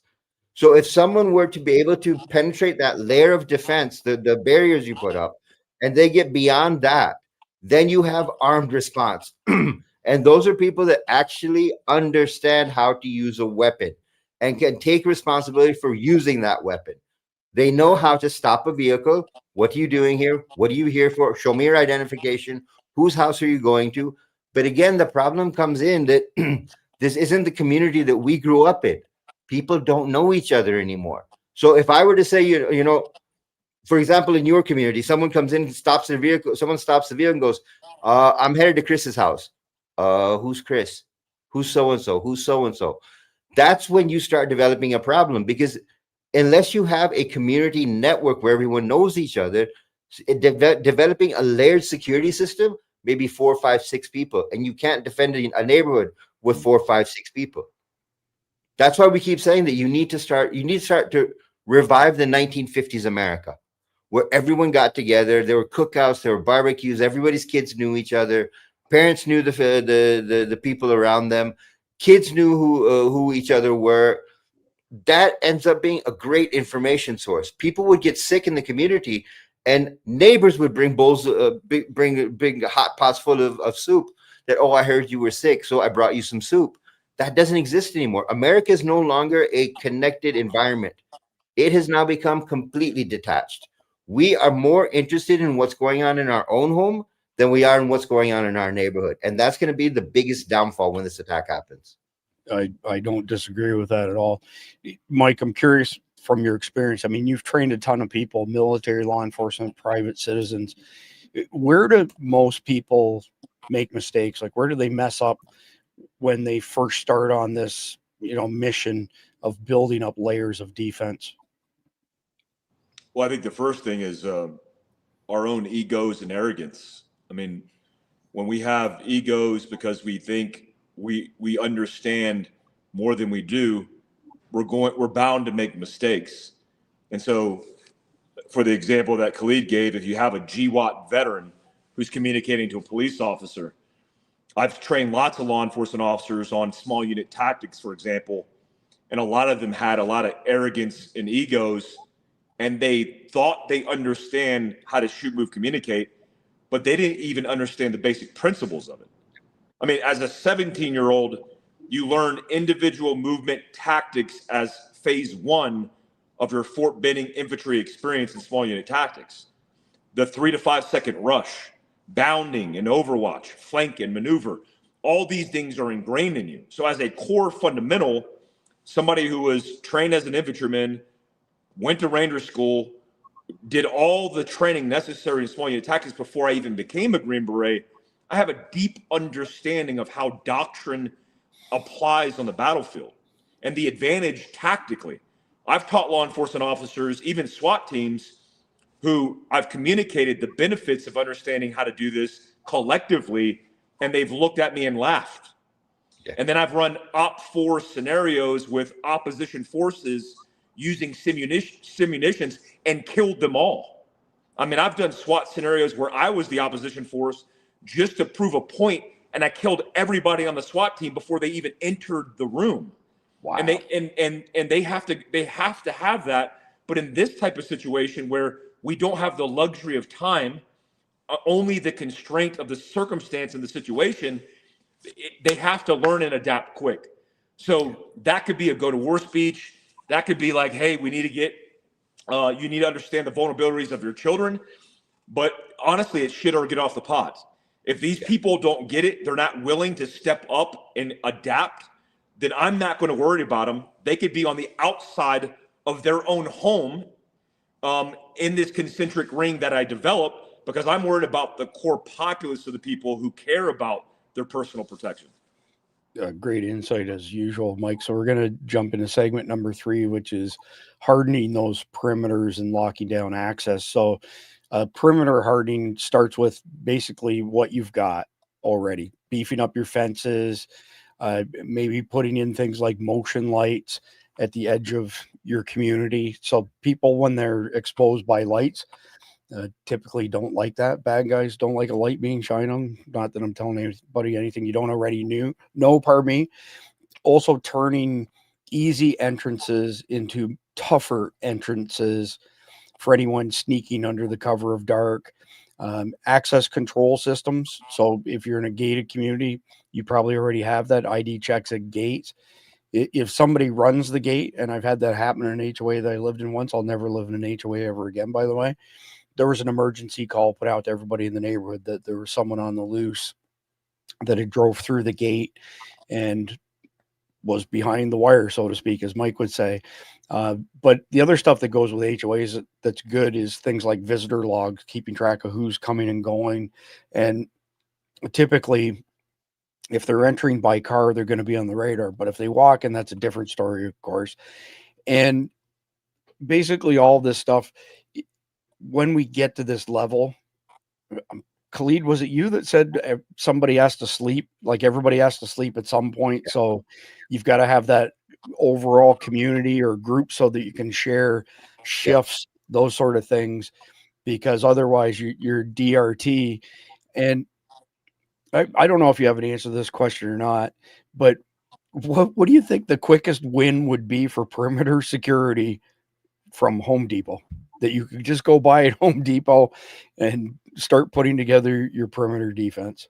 Well, I think your point is right. I mean, if you were to get some of these motion detector floodlights and put those at your entry points, or put them at places where security isn't really high, and all of a sudden this huge light were to turn on when somebody walked past it, yeah, it would hassle the neighbors, but it would scare the hell out of anyone coming into your neighborhood. Because you'd go from one big light to another big light to another big light to another big light, and they would honestly feel like they're being watched. They would turn around, they would leave, because even the bad actor knows that when the lights turn on, someone's paying attention. The second thing is what we created was a 8-hour shift system, where for 8 hours you would run your normal life, and you would just keep an eye out. The thing that we have here in Pakistan is you're either sitting in your shop, so you see every vehicle going by. You're sitting on your porch, so you see every vehicle going by. Something odd happens, you write it down. At the end of your 8 hours, you can go and tell somebody, here's my report. Here's all the people I saw. These are all the vehicles I saw that should not have been in the neighborhood. I try and stay away from cameras for the very simple reason that you can hack a camera. A bad actor can hack a camera. Then he's got surveillance in your neighborhood without you even knowing about it. So I'm kind of against the camera idea. Eyes, drones, lights. Very easy solutions to start with. And communities, whether we like it or not, people gossip. And when they gossip, they pass a lot of intelligence. Find those gossipers and build a crew with them. Spend, every third day, go and sit down with them. So what's going on in the neighborhood? Oh my God, the amount of intelligence you'll get out of them without even realizing the amount of intelligence. And they're just telling you what's going on. You've not crafted them as an intelligence source, but they're naturally that way because they like to talk about people. Oh, did you know at so-and-so's house, these people came over and this happened or that happened, or there were people there until 5 o'clock in the morning? And you get all that intelligence because they're watching for no reason anyway. Use them for that. Yeah, that's awesome. That's great. Mike, I have a couple questions for you, both related to the edge of the community and protection. So if you don't have anything at the very perimeter at the edge to impede the bad guys from getting in, I mean, are you basically smoked? Because if they've not impeded on entering your neighborhood or your community in any way whatsoever, how do you fight? How do you defend yourself against that? Well, it's easy. You can get a shovel, you get obstacles, you get whatever you can to create it. There's an acronym in the infantry called a COCA, and the first part of that is obstacles, because it's part of any type of personal defense. If I'm in a gunfight at a gas station, I'm going to put my vehicle in between the person who's trying to advance on me and them. If I don't have a vehicle, it's going to be a gas pump. It could be a cone that's on the ground. Anything that's going to impede movement and slow somebody down. I thought about it in the context of a neighborhood scenario where the engineering plans of the neighborhood are typically drafted and drawn for efficiency of movement in a vehicle, right? The vehicle comes in, it goes to the right, it circles the neighborhood, goes through cul-de-sacs, and then comes out one end. Well, every house on the outer perimeter potentially would be abandoned or potentially be chopped down to the ground and use all that material, build more advanced obstacles, and use that material for other things that you need. I don't care if it's firewood. But those houses on the outer portion of the perimeter of the neighborhood, they could be very vulnerable because obviously the back of the house isn't designed to pull security. And so if you have a fence on the backside and you demolish that house, well, now you have more standoff between the fence and then the next house. And then you consolidate families and push them into the inner perimeter where you have this outer perimeter that creates standoff with obstacles. And again, it could be a shovel. You could dig a hole. I mean, think about World War I. When those soldiers were fighting World War I in trench warfare, who would have thought you would ever see that again? And we see it in Ukraine, where it's the basic understanding of how fields of fire or machine gun fire works in a field called grazing fire. You take a machine gun, shoot it over one plane, it will mow down everybody for the life of that round in its trajectory. Well, if you don't have a way to get into the ground, then you're just going to be a victim of grazing fire from a dumb machine gunner who's just using his cyclic capability on the machine gun. So there are many creative ways to do it. The basic gist of it is from the outer perimeter to where your location is, you want as much standoff as possible to see and identify where the threat's coming from. Oh, and to address the threat that you see. You need to create your own fields of fire and optimized ability to see and engage. And also that includes booby traps, which is another block of discussion. Yeah, no, actually, I want to hear your thoughts on booby traps in a second, but just a couple things that occurred to me. If you lived in a residential neighborhood and all hell's breaking loose, like 9/11 2.0 has broke out across the country, what about blocking the entrance or entrances to your community with cars? And if people are coming and going, do you turn it into a checkpoint maybe and make them zigzag through cars to get in and out so that the bad guys can't rush in? I'm just curious if there's time, like if somebody has time, like a 10-7 breaks out and we know they went to residential neighborhoods. When that happens, somebody says, okay, we're going to go pile up a bunch of cars at the entrance to our neighborhood. And I'm guessing you wouldn't recommend somebody be out there policing a checkpoint unless they're trained. Best guess. Well, yeah, the first thing that we should have talked about after the task organization is exactly what you're talking about. You have to create and isolate entry points, right? You have to have a controlled area that you're allowing traffic to come in. The first thing I would do is take a pickup truck that's going to have the least advantage. I'm going to shoot the tires out or puncture it with a knife and save the ammo. I'm going to gas the fabric inside of the vehicle and burn it down to the ground. So it's sitting on the bottom of its vehicle, so it's not easily pushed out of the way. And then I'm going to create a chicane, or basically, like you said, a way to navigate these obstacles. And then I'm going to have standoff from that checkpoint to be able to illuminate the checkpoint and to fire on the checkpoint when somebody comes up on that checkpoint.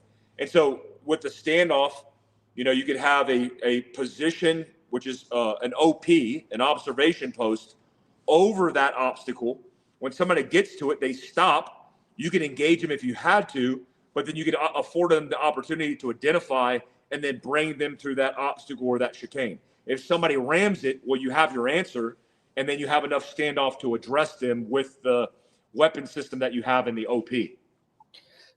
So what are your thoughts on, let's say you got part of your neighborhood community on board with being bought into this concept that when 9/11 2.0 breaks out, that we need to, buttress the perimeter of our neighborhoods and stuff. So you've got some guys out there, whether they're, GWAT vets or not, that know what they're doing though. How do the people who didn't buy into the concept of protecting the neighborhood, how do you identify yourself to them and they don't think you're the bad guy and potentially take a shot at you? It's impossible to mitigate all those risks. I've been involved in several friendly fire incidents where members of my unit were killed because of friendly fire from adjacent American units. In one situation, we threw a 9-banger, which is a flashbang that goes over a fence into a compound and explodes 9 different times. Holy so shit. the theory is you could enter on the bang, meaning you could throw it, and as you're entering, it's continuing to go off to distract the enemy or to elicit a response. And an American driving by in a convoy thought that 9-banger, the flashing and the explosion, was enemy gunfire, and they opened fire with a 50 cal, killing one of our operators. Oh, wow. So it happens. One of the best ways to mitigate that is friendly coordination. One of the things we always do is do adjacent friendly coordination, and we have ways to identify ourselves and we have ways to identify others. The scaredest I've ever been in combat, and this is no exaggeration, I haven't had a lot of fear input in combat. The scaredest I've ever been is walking in an open field with a troop of operators going to hit a target and having an American convoy drive by with 18-year-old privates on machine guns, looking into that field, scanning with their infrared lasers and floods, and thinking to myself, if one of these 18-year-olds open fires because he sees guys in an open field with guns, we're all dead. We have no fighting chance. And I've never been closer to the ground than I've been in that situation. That's an amazing example, and that was really what I was trying to get at. So, Khalid, when a neighborhood decides they're going to get their act together and try and harden the perimeter up a little bit, thoughts on permanent, barriers at the perimeter to maybe not stop, but obviously slow the flow of traffic in and out, and still be, let's say, kid friendly. During normal times, there's no threats. The kids can still get to where they need to go, to the bus stop, the school, whatever.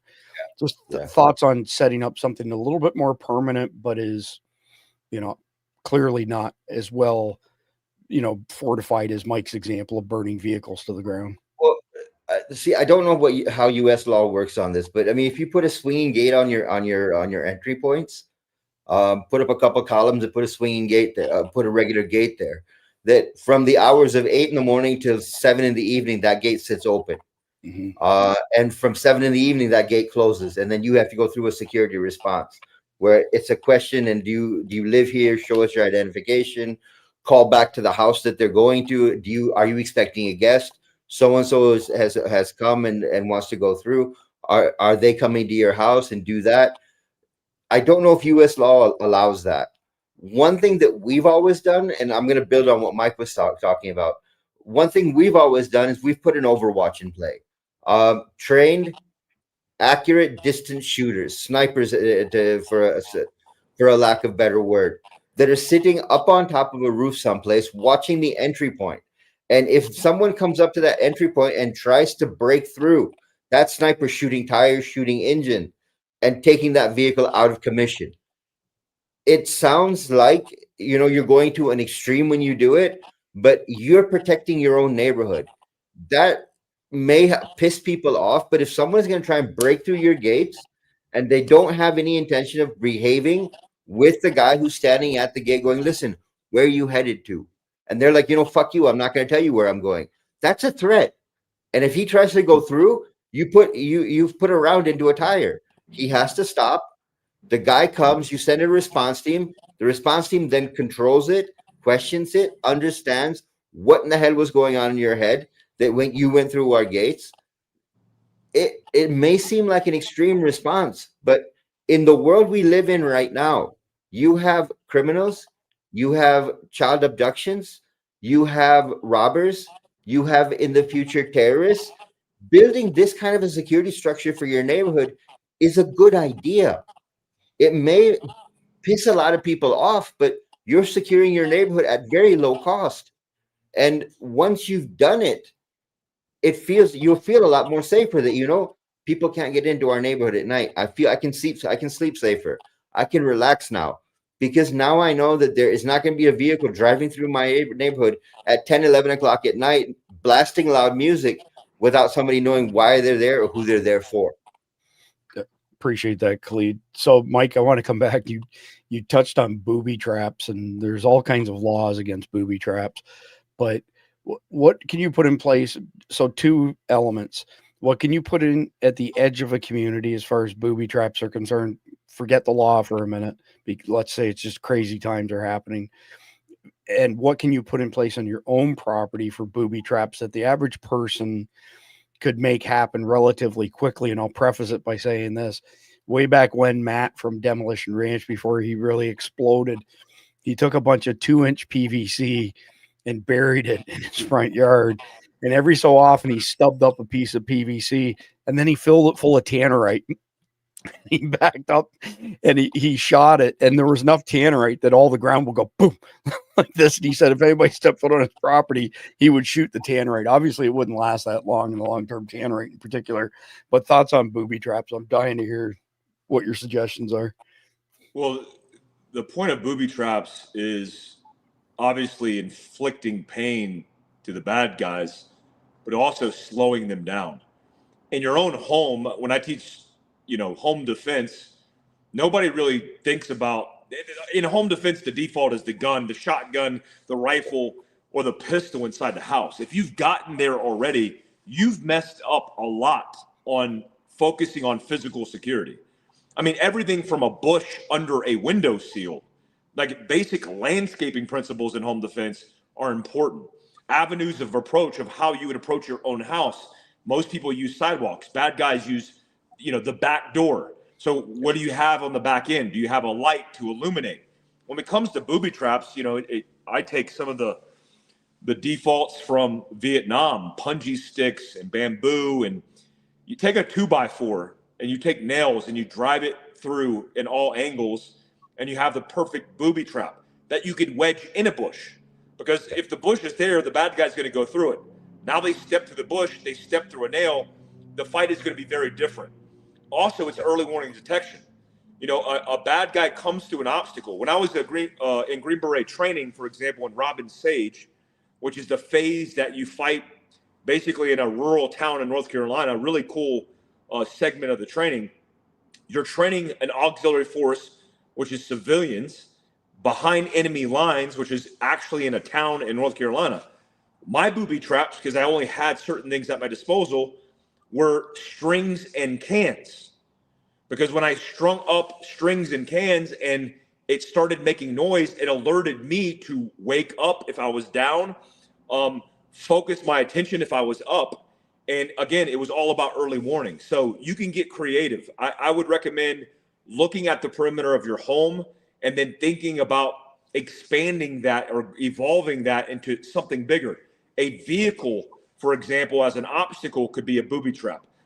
Shards of glass left in a window seal could be a booby trap. I mean, the imagination, the tannerite, for example. I have lots of tannerite. Tannerite, which is legal to buy in America, you could put it up, and just having the cans somewhere behind the obstacle to be able to shoot and hit could be a perfect booby trap if something hits the fan.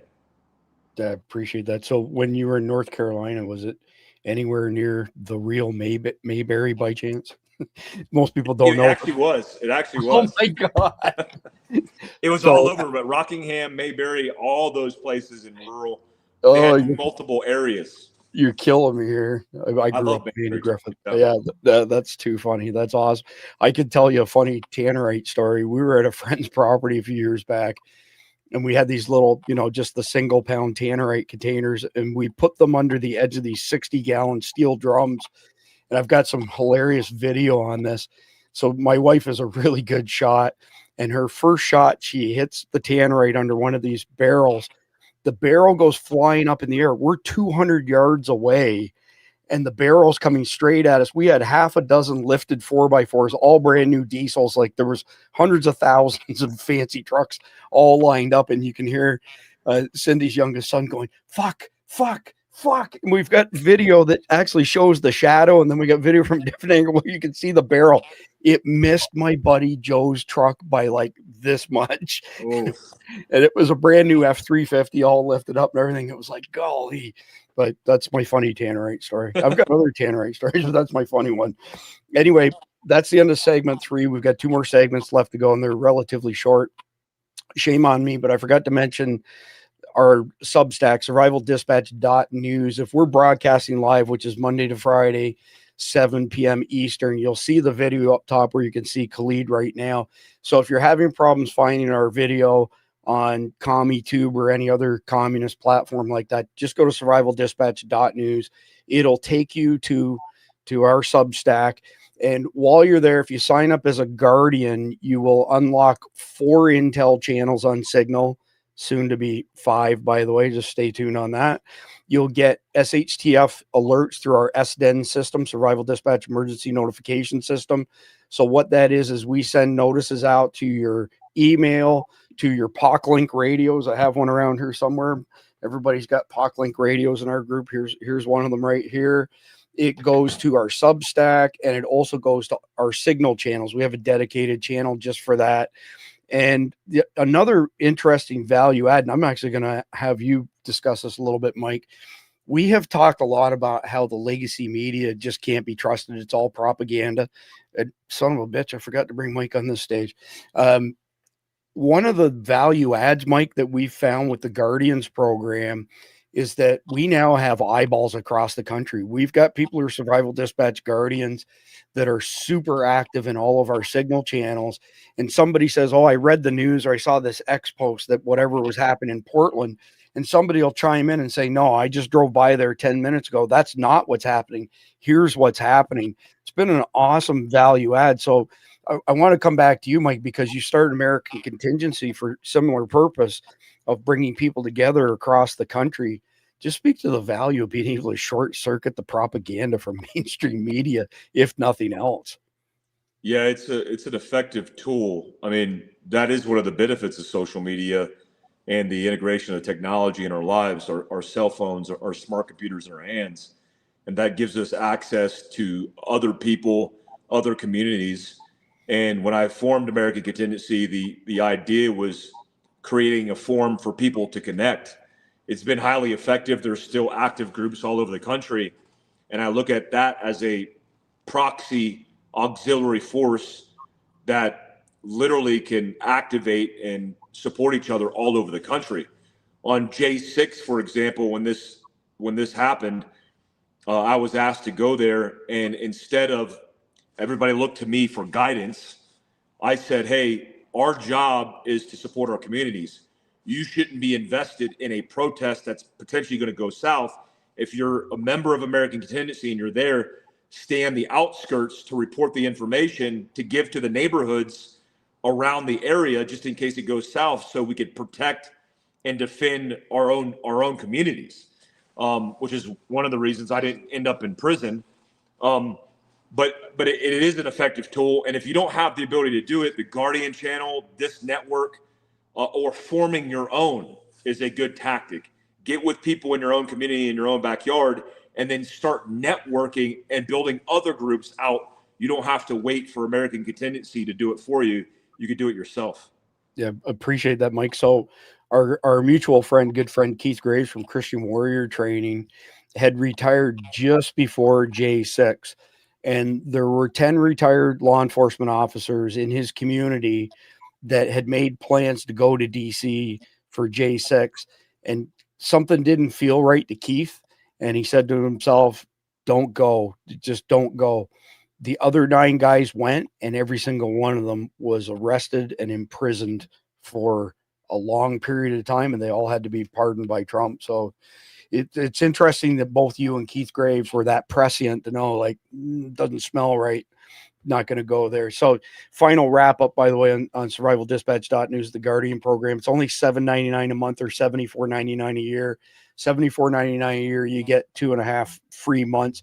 And there are other values besides the stuff that I already mentioned, like early access to content, behind the scenes content, all kinds of good stuff. But let's get into segment number 4 for tonight, and that's setting up early warnings and fast response. I saw a question not too long ago flip by in the live chat. Somebody said, what about drones? That was one of the very first things that Mike Glover mentioned when he came on. So definitely thumbs up as far as drones are concerned and getting that type of, early intel. So, and it's funny because when I put in the brief, I put early warnings are all about eyes and ears, apps for communication, neighborhood cams that are linked to group chats, drills where people, when they spot strange cars, they don't stand there with their thumb up their butt wondering what to do next. All part of the process of that should be done prior to 9/11 2.0. Unfortunately, I think a lot of it's not going to happen in time. As well as the fact that you can have a more rapid response if you've got those alerts. You've got time to grab your kits. You got time to grab your radios, your IFACs, all of that stuff. You should have pre-planned rally points in your neighborhood if the shit starts hitting the fan. And it should be committed to memory. It shouldn't be something like the shit's hitting the fan and, I need to read my manual on this. You should know exactly where the rendezvous points are. And you should be doing practice runs for this stuff and putting groups together and finding out who works well together and who doesn't work well together. I've got a lot of experience on that particular aspect of things. And I'll tell you that we don't necessarily attract what we want. We attract what we are. And it doesn't mean that one person's right and another person's wrong. But if you have 2 incompatible people, put them in different groups, put them with people that they have more in common with, and everybody will flourish as a result of that. We had this world famous psychiatrist sit us down for this group activity. And I'm not going to tell the whole long story, but basically what happened, it was predicated on the DISC assessment. And surprise, surprise, my natural and adaptive behavior, strong D in both cases. She started moving people from one group to another through this 1-hour exercise. We were going to build the hotel of the future. And when it got to the end, about half of us had been displaced from our group of people who had the same profile as us. And every single person who was asked the same question, what did it feel like when you got moved to another group? Every single person essentially said, when I was in my group with my people, they listened to what I had to say. They valued my input. As soon as you moved me to that other group, I was ignored. I was shunned. I was pushed out of the conversation. So the psychiatrist was trying to promote this whole DEI thing and say, see, this is why you should work on trying to get along with other people. I personally thought it blew up in her face. And I thought, you just proved the point I've been saying for years, birds of a feather flock together.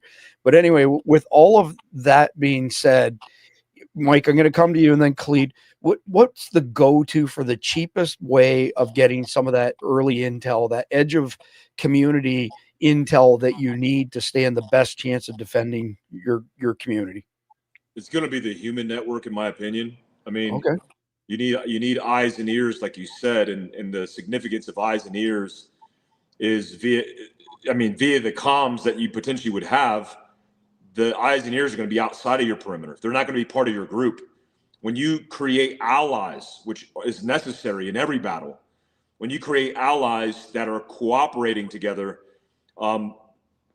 whatever their incentive is, I mean, it could be a logistical trade, it could be cultural, it could be ideological, whatever it is, there's an incentive, then you have a tactical advantage, because the reality is the group and the community and the force protection you create in your silo at some point is going to have to come out and explore. And then the only way you're going to take that tribe and band with another tribe is that relationship. Those relationships are paramount. And the greatest example I have in my personal experience is having task force relationships that were built over a cup of coffee, right? Taliban and bad guy relationships that were built over a cup of chai.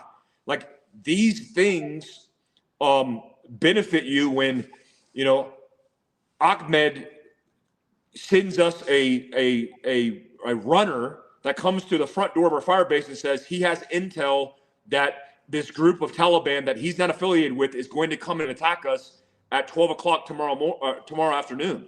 That is hugely beneficial. I thought you were going to say when Ahmed came to you, he said, "I kill you."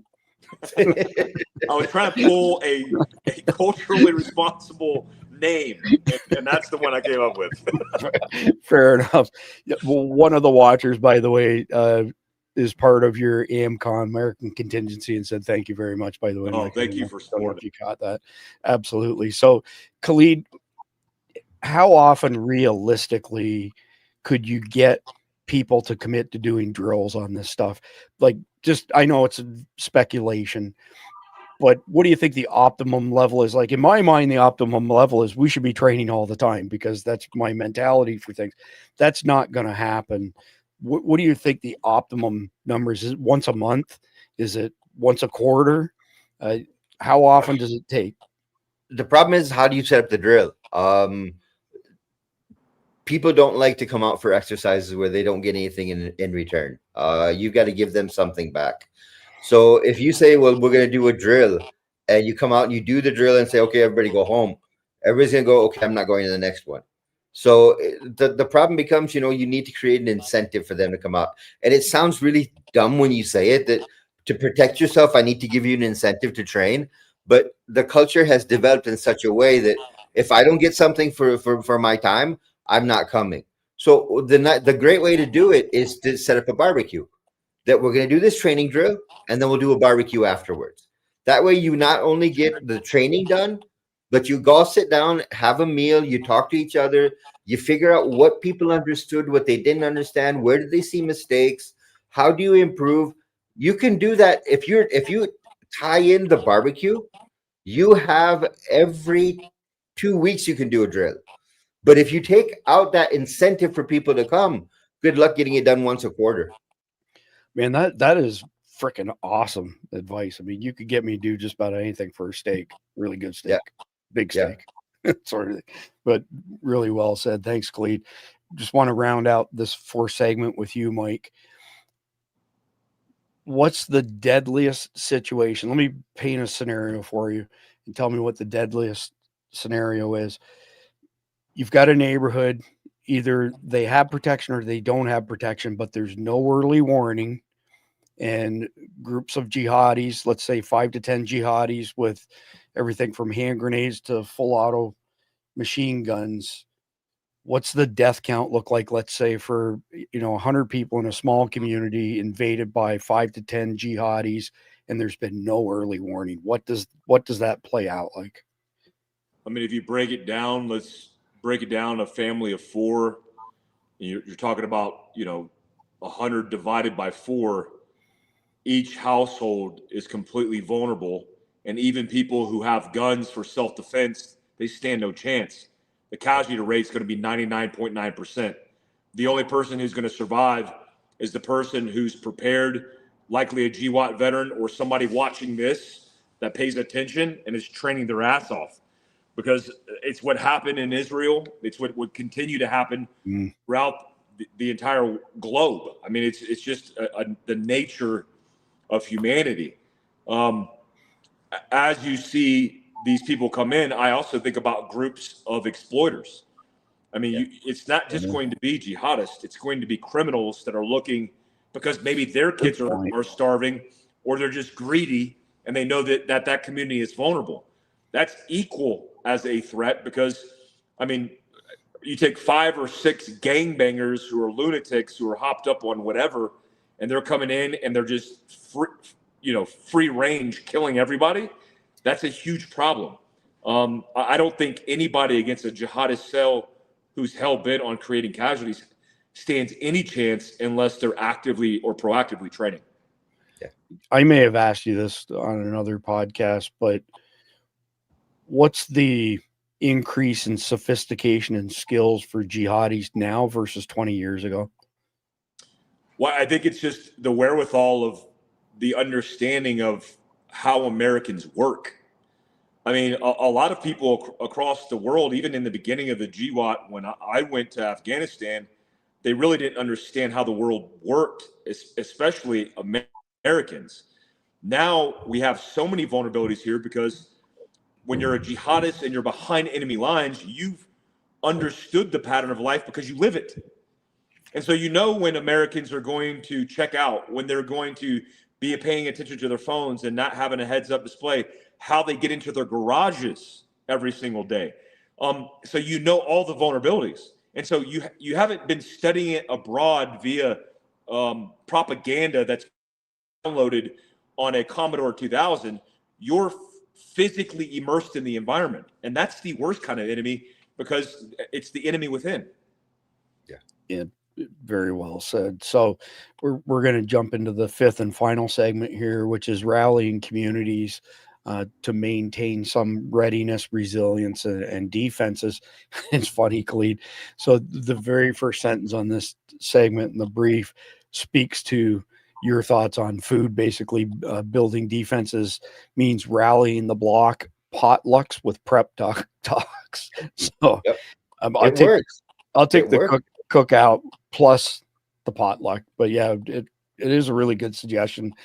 Sharing some cost for things like the motion detector lights that we've discussed, potentially, putting gates in place, barriers in place that they can get around but impede the flow of bad guys coming into your neighborhood. And I think the food thing, though, just to go back to that, that's where people come together over breaking bread together. It's a bigger deal than, maybe appears on the surface. And then maintenance for all this stuff, like you said, keeping people sharp, probably monthly checks at a minimum, and skill swaps. You take somebody like Mike, who's going to teach somebody pretty darn quickly how to hit a target at distance relative to somebody going and watching, say, YouTube videos, those sort of things, or somebody getting first aid training from Randy. I mean, Randy was a paramedic and then he was a Green Beret. So he's got a wealth of experience there. So sharing those skills and helping training others, I guess it's more layers of the onion at the end of the day. But the whole thing about this is essentially empowering communities, networks, to being more resilient and turning, a potential collapse into kind of a good stand against all of this stuff. And I want to ask you first, Khalid, let's say you have success, you get everybody to the table, you get this thing off the ground. How do you keep the enthusiasm going beyond offering people good food? Well, I would almost start this way. Look, when you have your first couple of cookouts and you get people together, don't put a training session into it. Let it be a community. Let it be a community event where everyone comes together. You all get to know each other. You all find out what kind of backgrounds you have. Use it as a process to screen people who has medical experience, who has weapons experience, who has law enforcement experience, who can be an overwatch watching the neighborhood, who's sitting there telling you who's doing what and what's happening where. those are all people you can identify through the cookout process. So maybe the first 2 or 3 that you do, just do it as a cookout. Get people together, let them talk. That's your rally point. Once you get that rally point done, then you start breaking off. Get the people that have medical experience, have them together for a beer party at your house. Watch a football game, watch a basketball game, and kind of drop the topic that, it'd be great if you guys could help out with training people on first aid. Can we do like a first aid clinic on a Sunday or on a Saturday and have you guys train people on basic first aid for the home? That, if you get stabbed, if you cut your hand, if your kid falls down and twists their ankle, and just do a basic thing like that. It's got to be done gradually. You cannot drop a bomb on people and say, all right, this is what the problems are. This is what we need to do.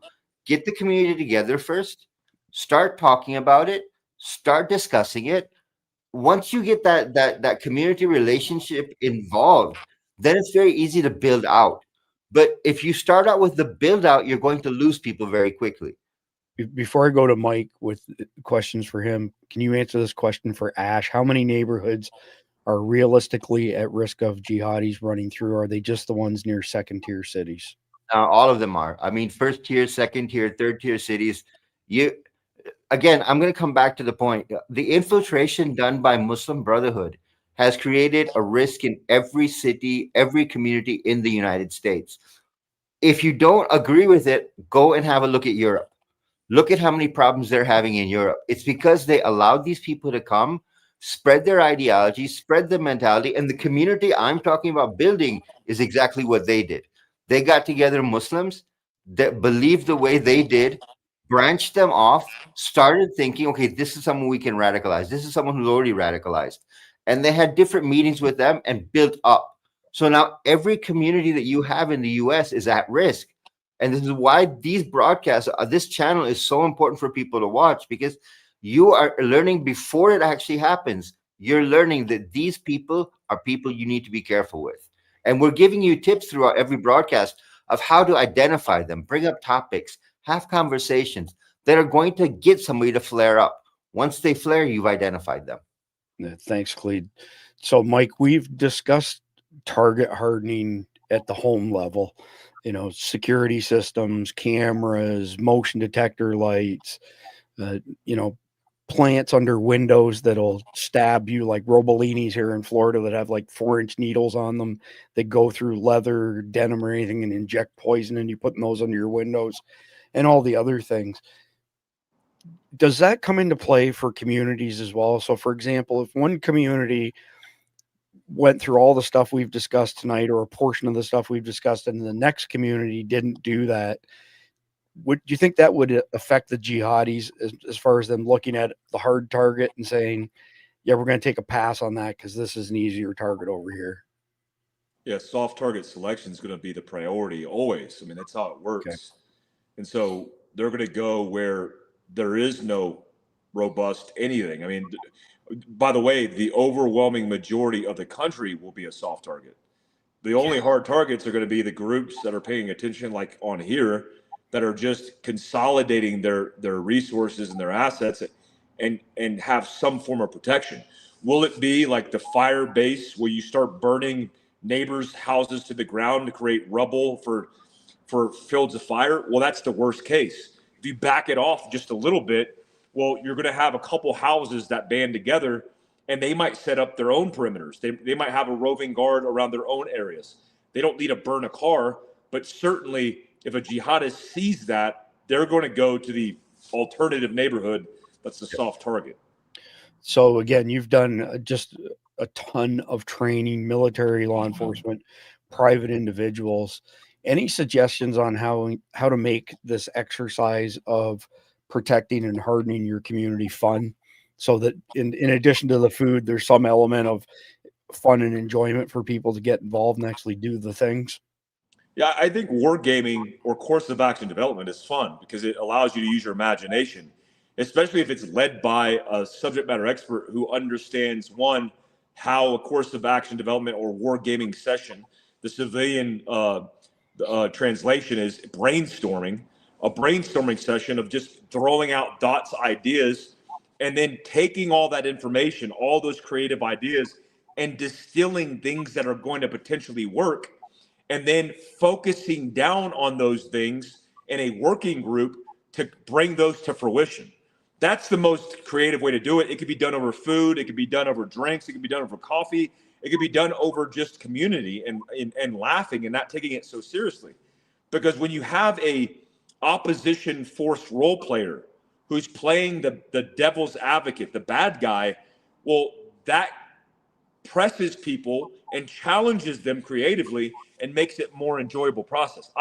I hated planning when I started learning how to do it in isolation, especially because it's isolation. You're like not isolating to do cool guy stuff. You're isolating to have thoughts and ideas thrown around. But it's the most impactful way to make sure a plan is properly executed.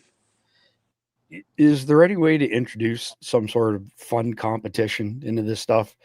You know, where somebody gets bragging rights because they did a better job at X, Y, or Z and fostering that type of fun competition?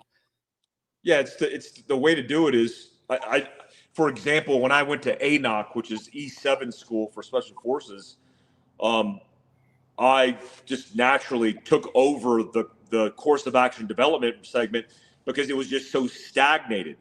And what I did is I made team leaders and I created small groups, and then I made them in their working groups do the best plan they could do based off the mission. So the commander's intent and the mission dictated how they were going to line out their plan. And then I told them statistically on scale who had the highest probability of success. And then that group won. And there was an incentive behind winning. They got to go home early, while all the other groups had to stand, plan, and course correct. And so there's many ways to do that. And, you know, the highest probability, look, it's creative too, which I would say ChatGPT, because I often use ChatGPT. I often use AI models to be able to throw the highest probability based on what I'm thinking. And so if you're using that as one of the role players, I think it's a creative way to advance your skill sets. Yeah, that's awesome. I don't know why, maybe this has been mentioned. I just don't recall it being mentioned, but it seems to me that based on what you just said, probably one of the first things people should do in their neighborhood, if they're not a GWAT vet, they should seek out the GWAT vets in their neighborhood and try to get them to play an important part of some sort of role. Just seems to be like common sense to me. The other thing is, as you know, Khalid has been rebranded as Agent 711. We got rid of the single I. It's just Agent 711. We have not been able to come up with a name for you, Mike, that sticks. But we do have a comment in the live chat that says Mike is all bundled up like Nanook of the North. What the hell? It's still 85 degrees in the sheet. I don't know if I don't know. I don't know if I can call a green brain Nanook or not. But it's about 40 degrees in my cold shop, and I'm 48 hours into a fast. And when Khalid talks about all this food, it gives me a little warmth because I think about it, how I'm going to destroy it tomorrow afternoon. But it's cold in here. I have a protein cookie here. Check it out. Oh no. Yeah, it's really good. Sorry, just being an asshole. All right, so that basically wraps up all 5 segments for tonight. At the end of the day, the key takeaways would be these radical Islamic jihadis,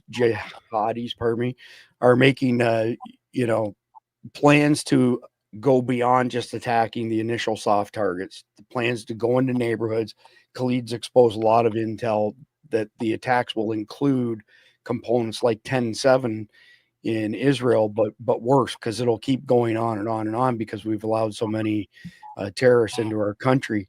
And as far as security for your neighborhood's concerned, this is not like a one-man gang. It's not a one household gang. You really do have to get a group of like-minded individuals together if you stand any chance against this stuff. And if nothing else, I would get started right away on doing what's called a local area study and taking what you get from that local area study to get your head wrapped around the things that you need to do to be in the best spot. So Khalid, I lied. I'm coming back to both of you for that same question. comments on doing a local area study? You know, what is it and what are the recommended things that people should be doing? Because it's something somebody can do on their own. They can do their own local area study. Yeah. Start off with your infrastructure, power lines, gas lines, telephone lines. Start off with that, because those are your key components. If those get taken out, you're in the dark and you lose a lot of power that way. From the infrastructure, move to your entry points. How many ways can you get into your neighborhood? You're looking at specifically roads and backyards. Backyards that back up into an area that is very easily penetrated.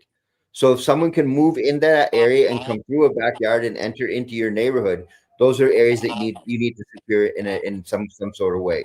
I like Mike's statement about using bushes and plants for security, because if you put those across your neighborhood, just do a front line on every house in the front yard and the backyard. It's going to deter people from coming through, because those bushes can end up, you can put barbed wire inside of those. You can put boards with nails inside of those. Those are things that you can do very easily and very quickly. It develops a security system for your neighborhood that other people will not think about. And it's very cost effective as well. You're not talking about building metal fences. You're not talking about building wood fences. You build a layer of plants or bushes around your house that already have the nice, sharp pins and needles in them. So even if you don't put a second tier inside of it, you've got protection. The next thing you have to keep your focus on is compromised homes. Anywhere where you have a widow living, a single person living, you need to pay attention to those, because those are immediate targets. Those are things you can take control of. The last thing you pay attention to are abandoned homes, places where no one lives. Those can be weapons depots. They can be target control centers where you can move somebody into that place and they can run command and control from that house. So that would be my 4-step process of how to handle this, because you can't do it overnight. We've already lost so much time in the process, but these are things you can do very quickly as a single individual. Go around your neighborhood and see where these things exist. Get a paper map, mark off these houses, mark off these locations, so you know what you need to secure. Yeah, thanks, Khalid. Mike, thoughts on people conducting a local area study? What are your recommendations? One of my everything Khalid said, and then I would just add, I use an app called Spartan Forge. I use it for off-roading and hunting, and it's like Onyx, but it gives you significant information, including landowners' information, their boundaries, and infrastructure. I would use Spartan Forge, Google Maps, Onyx, all the map imagery that you could overlay to develop an understanding of situational awareness from a broader perspective. The on-ground, Khalid covered that. I just want to have a topographical, detailed understanding of what's going on from above. Yeah, great advice. Appreciate that tremendously, Mike. So this is one of my most favorite parts of the podcast these days. So here we go. 3, 2, 1. All right. So we've got the Carnival Hero of the Day. And this is an interesting one, which Clint Eastwood did a movie on Richard Jewell that was very, very well done. And when the FBI framed Richard Jewell for the 1996 Atlanta bombing, they knew he was 100% innocent. They knew he was a hero who saved lives, but they wanted to frame anyone, to calm the public so the Olympic Games could go on. It does not get more evil than that. Mike, your thoughts on how they set up Richard Jewell and took advantage of this guy? And he wasn't, handicapped, but he wasn't the sharpest knife in the drawer. Yeah, I remember that bombing. I saw it live, actually. I was up with my mom and we were watching the live feeds. And with the Olympics, we were tracking it all. And we saw it as it happened. And then the news obviously picked it up. And look, I heard somebody call it today, talking about Canada's justice system as the injustice system. I think there's a lot of injustice. There's a lot of corruption. And when I see things like that, I'm not surprised, because people make up the justice system and people inherently are broken. And so I'm not surprised by it. It disgusts me. And it's why we need less government, more power to the people. And we need to start taking control of our own communities and our own country again. Yeah, well said, Mike. I just read that 51% of Canadians who are in the workforce work for one level of government or another. That's a highly unusual number, in my opinion. Clede, your thoughts on the FBI framing Richard Jewell in 1996? Well, it's not a first time. I mean, the FBI is famous for framing people. My problem has always been that when you try and find a patsy for something just to calm the people down, you've let the actual attacker walk away. And when you let the actual attacker walk away, you've created another threat. And that person can act again at a much bigger scope, because they've done it once, they're going to do it again. And this is the logic is that way, that if someone kills somebody once, they're going to kill somebody again. And they're going to perfect their method. So what they did with Richard Jewell is, yeah, they arrested him, they framed him for the crime. But what you did is you left the actual threat moving. You let him grow, you let him operate. And that turns into a much bigger problem. This has been my problem with the FBI. I mean, even if we go back to the arrest that happened over the weekend, you took down 2 out of 5 of the attackers. You didn't take down the handler. You rushed the arrest. That means there are still 3 attackers in Michigan that can carry out that complex coordinated terror attack. Right. And that's not good policing. That's not good law enforcement. That's you're creating a problem for people to move with. It's been a standard practice for the FBI to do this. The FBI needs to mature itself and realize that you don't jump for the publicity. You jump when you have the whole network in hand. Well, I would argue that the FBI, there's no saving the FBI. It needs to be burned to the ground and reinvented, but that's just my opinion. No, I agree with that too. Mike, we started out tonight's podcast with the sit rep and discussing, Ma'am Dammy being installed in New York City and all these rigged elections and so on and so forth. But check this out. I don't know if you guys have seen this or not. Holy crap, self-described illegal alien Kaholi Her elected mayor of St. Paul, Minnesota. Democrats have utterly fallen off the deep end. 15 seconds. Because his mother had died. My father, as the one processing the paperwork, put my grandmother down as his mother. And so I am illegal in this country. My parents are illegal here in this country. Because his mother had died. My father, as the one processing the paperwork, put my... So, Mike, Khalid and I have already said our piece over this. Your thoughts on people coming in the country illegally or otherwise and then assuming positions in power? My suggestion, Mike, was that if somebody's a naturalized citizen, they have to go through 10 years with, no infractions, no laws broken. If they have any ties to FTOs, and we need to make Muslim Brotherhood and CARE FTOs, they're disqualified. But you've got this lady, she's bragging about being here illegally, and now she's the mayor. She didn't win that election legitimately. Not in my estimation. My mom, her 6 sisters, and my grandmother all came over here legally through an arduous process. I helped my mom and grandma at some point study for their citizenship test. And they all started businesses, they all thrived, and they are successful American citizens now. And so it can be done, or you could just be an illegal scumbag and break the law. And my opinion on it is a lot of people who are hardworking immigrants come to this country working through the arduous process that's completely broken, by the way, but they still do the right thing. And then you have others who facilitate these illegals coming in here and think that because they're in here, they get free reign to do whatever they want, including getting commercial driver's license, including running for election, including being police officers, like the officer in Maine who was determined to be an illegal immigrant.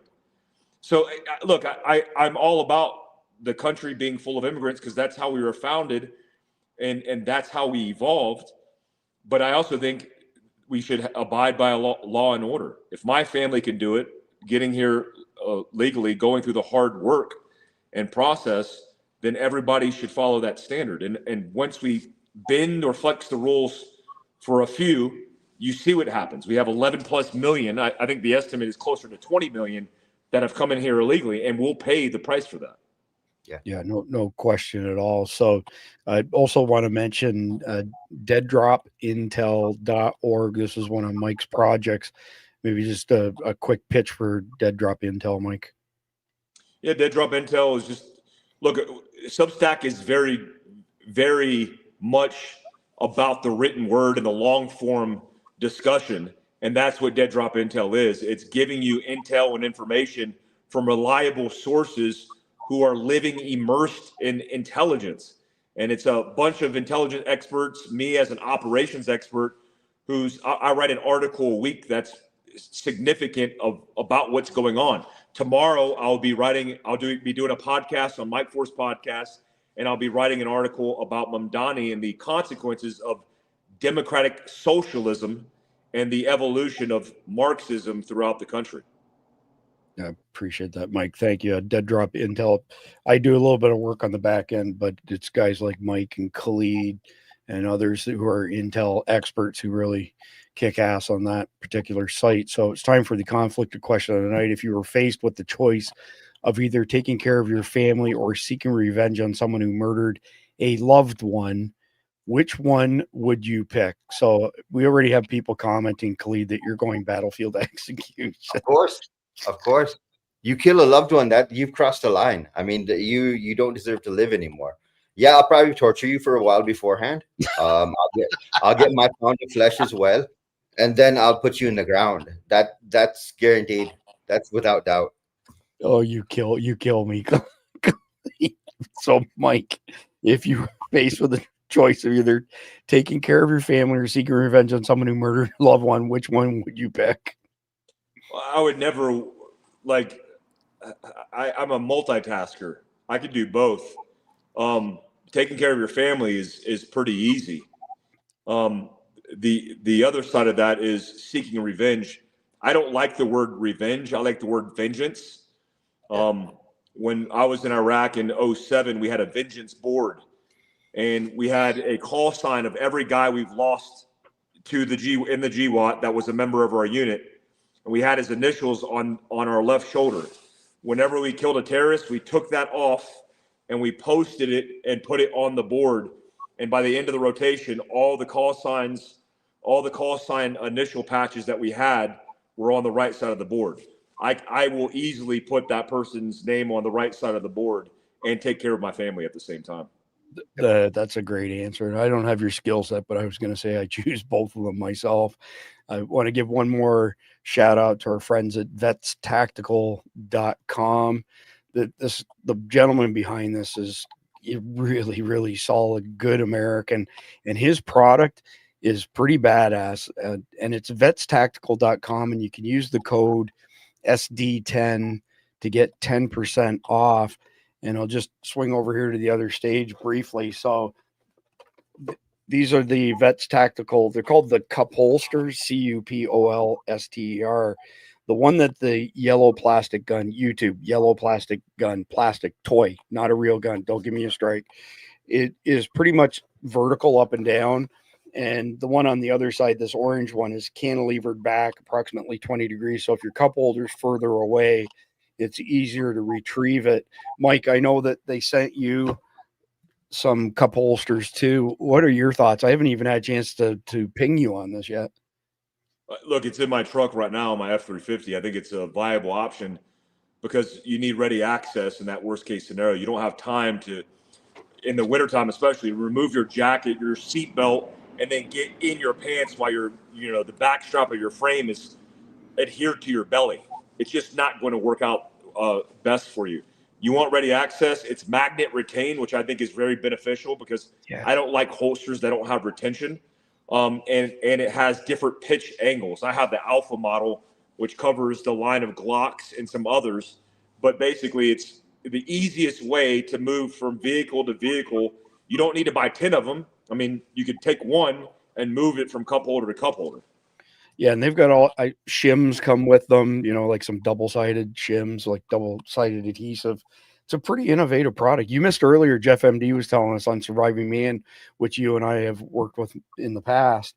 They did a competition amongst the show competitors, and they were on average several seconds faster with the cup holster than any other method of pulling a pistol in their vehicle. It's a pretty innovative product. Well, and I think that little stand thing that he has with the cup holder thing in, that's a viable option for your nightstand.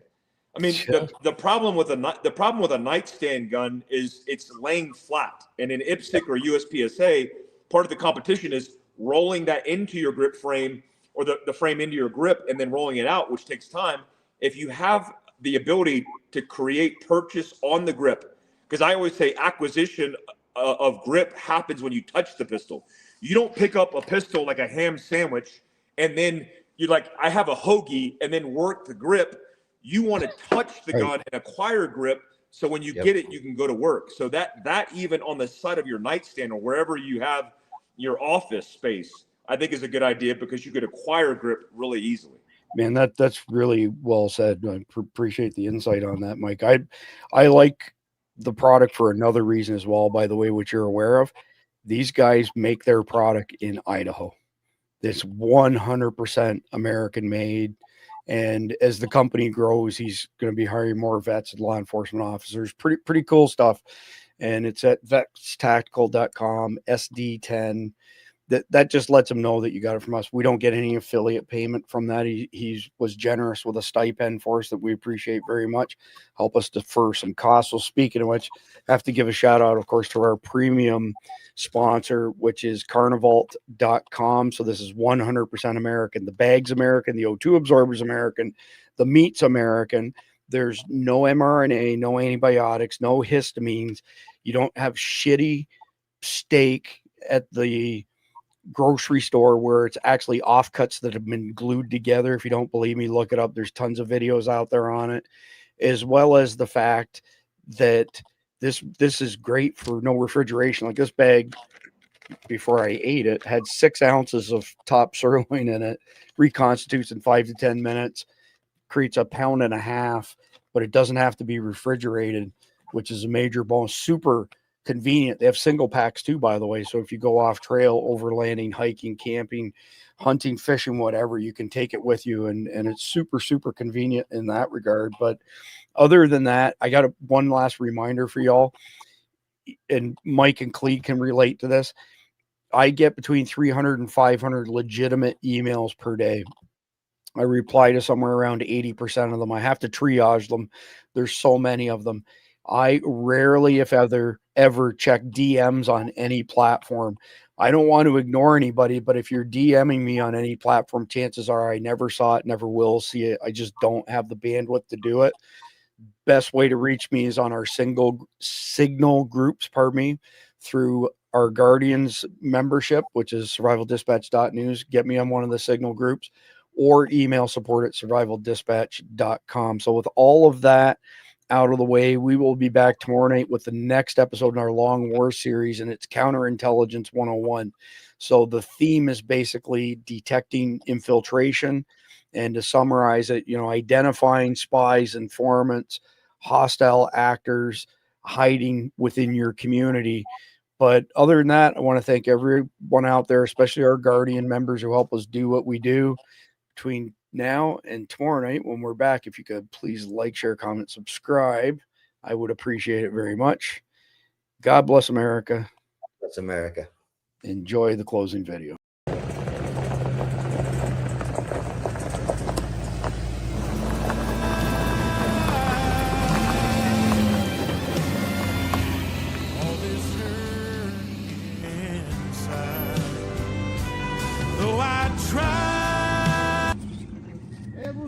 What are you doing out here? Oh man, just making them around. You and Michael been after them turkeys. Shoot, yeah. I've been chasing them. Michael's been killing them all over the country. Speaking of the country, man, I was in there watching the daggum news, and it's unbelievable, unreal what this country has come to. You know what I mean? You're right about that. It's crazy. It ain't the country I grew up in, I can tell you that. I know.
but